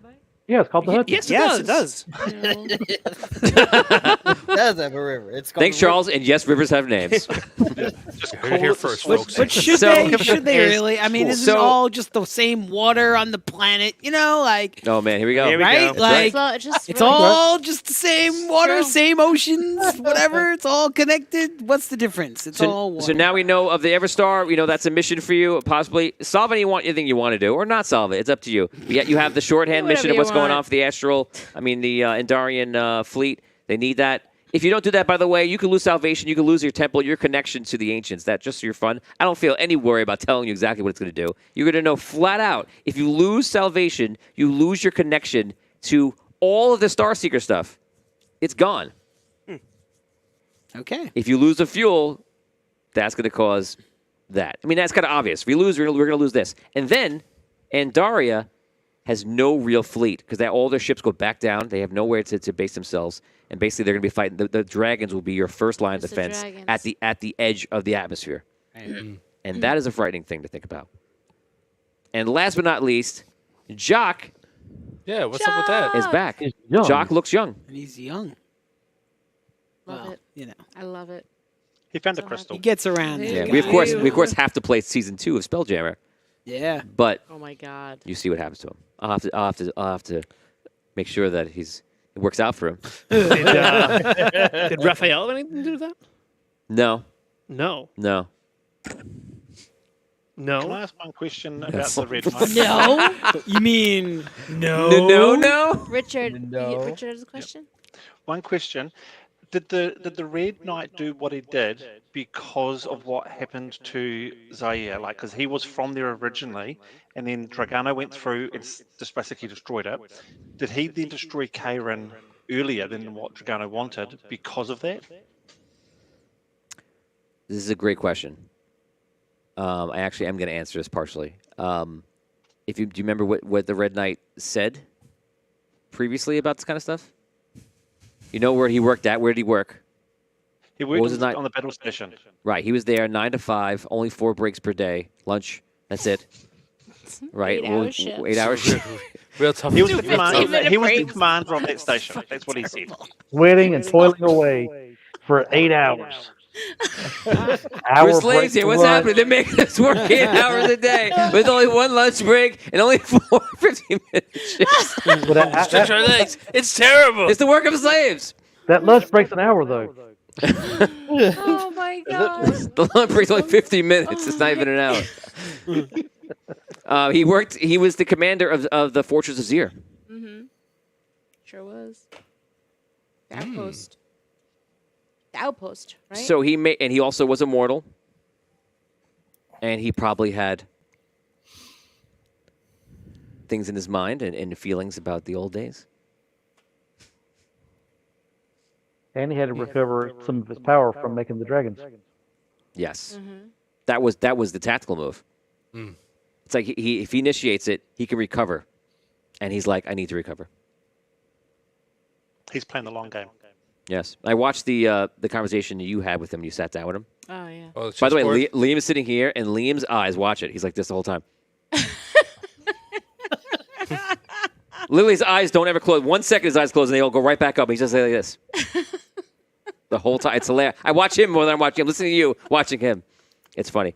But he tells you, his strategy is there. Like he just says what I'm doing. I need to wait because he basically tells you right there, I can't do anything else because the now is not important. I want to win the war, and we're going to win the war, and I want this outcome. So, yeah, it looks like I'm just doing nothing here, but no, I have to do this so I can get there. And it does go on. It does go forward, right? Mm-hmm. And then you take the thing, and you say, which is... Chess piece. You take the queen, and then when you move the queen over, that makes him think. Yeah. And then, When you said, you don't know how to play chess, I was like, did it for a reason. right. But Well, he says that to you, but then also yeah. he takes your idea, and Yeah. he tries to work it out. Yeah. Yeah. And Yeah, the queen is the reason for Dragano in the end. dope. Yeah, absolutely. so dope. Absolutely. That was just wonderful. That was just kismet. That's awesome. So that was it. Somebody gave her a rose. Yeah. So Kiss from a rose. that's it. Yes. Okay. His alien came out. Who is I it? have to put it out there. I have to manifest that. Yeah. So Jacques is back in the game. How did he do it? We don't know. We'll find out. That's fun. This was a heavy episode. Yeah. You got all the plot line. I think you have a good idea. There's a lot more going on. You're going to have, by the way, you're going to have the investigation of Bardot. You guys will be involved in that. And actually, here's the great thing about that. You guys already have the questions, which I'm going to give it to you. Like, you know the question, like, why would he do this? Is this Right. is it wrong? Should we punish him for this? And the great thing is you already have the answer. So I don't have to make up a puzzle. I only have to ask you and let you talk about it because if there is a correct answer, and it's if you just were paying attention, you know enough about everything, you have the answer. And a definitive answer. Not like my perspective. You have a definitive answer in the game. Oh, is that all? We just have to know about everything?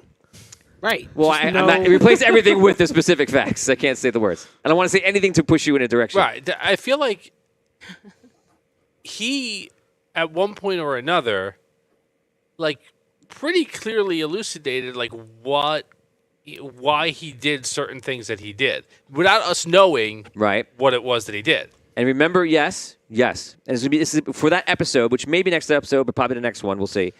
There is an exact, real, concrete answer to what to do, whether you come up with that or not, but it exists. And it's not a perspective answer. It is a factual answer. And that's why it's going to be a lot of fun because can you guys get there and figure it out? And it's going to be fun. It's going to be a lot of fun. How much can we remember? Right. In a sense, it is memory, but it also, well, it'll be a fun little investigation. So that's ahead of you right now. Are you going to get the astral crystal? No. No, Sure we am. know the answer to that. Sure am. Those are the answers. are. Those are the answers we know. Yeah, come on. So that's it. Well, hold on a Guys, moment. Are the fans helping them get the astral crystal? Then if there is, the odds go up quite a bit. yeah, by Oh, They say I'm not cocky, nice. and I say At what? least 1%. they have to be. and they Prove it. they at least go up by 3%. Right. That Exactly. much. I, That I much right was there. going to give it 1, but That much. Man. Richard, we might try and throw you into deep space again. We'll see if we can avoid that happening. Right? You can do the old body trick. Just say, oh, here's Richard. Okay, throw Richard to trap. Okay, it's good. Let's go. that's okay. I don't mind. I've been in space. I know that. This isn't the first time this has happened to me. Yes. Exactly. I've been thrown into Stella before. Gonna plug the walls with corpses again. Yes, that was a popular Oh my tool. God. Usually the popular tool is rocks down wells and rocks like that. You guys were just throwing bodies to everything. It was like it might as well have been like in your belt pouch. Let's throw this body into this doorway. Test to see. Yeah, you just it was a fourth. It was like I was thinking it was like 6 or 7 times in a row. You guys were just testing things with dead bodies. Like it was no big deal. This is a normal thing people do. Oh my god. Well, they were there, so. Right. Exactly. It was didn't have a lot of We've all done resources. things that are morally questionable. Use the resources we had. It attributes to what you went through and why that seemed normal. You've seen so much death in zombies. You were literally surfing in the zombies. After a while, you're like, just use his body and throw it into the trap. Just use a surfboard. Who is this? This is your best friend who died? Just throw him on the trap. Let's see if the trap works. He's already gone. He's already He's not dead. your This is friend how we do anymore. this. Thiefing 101. Throw the dead body in the trap. So, normal thing. Oh my god. Guys, this was Celestial Engine. It was Season 2, Episode 3, The Never-Ending Story. And did we blow your mind? Yes. We'll see you next week. Thanks.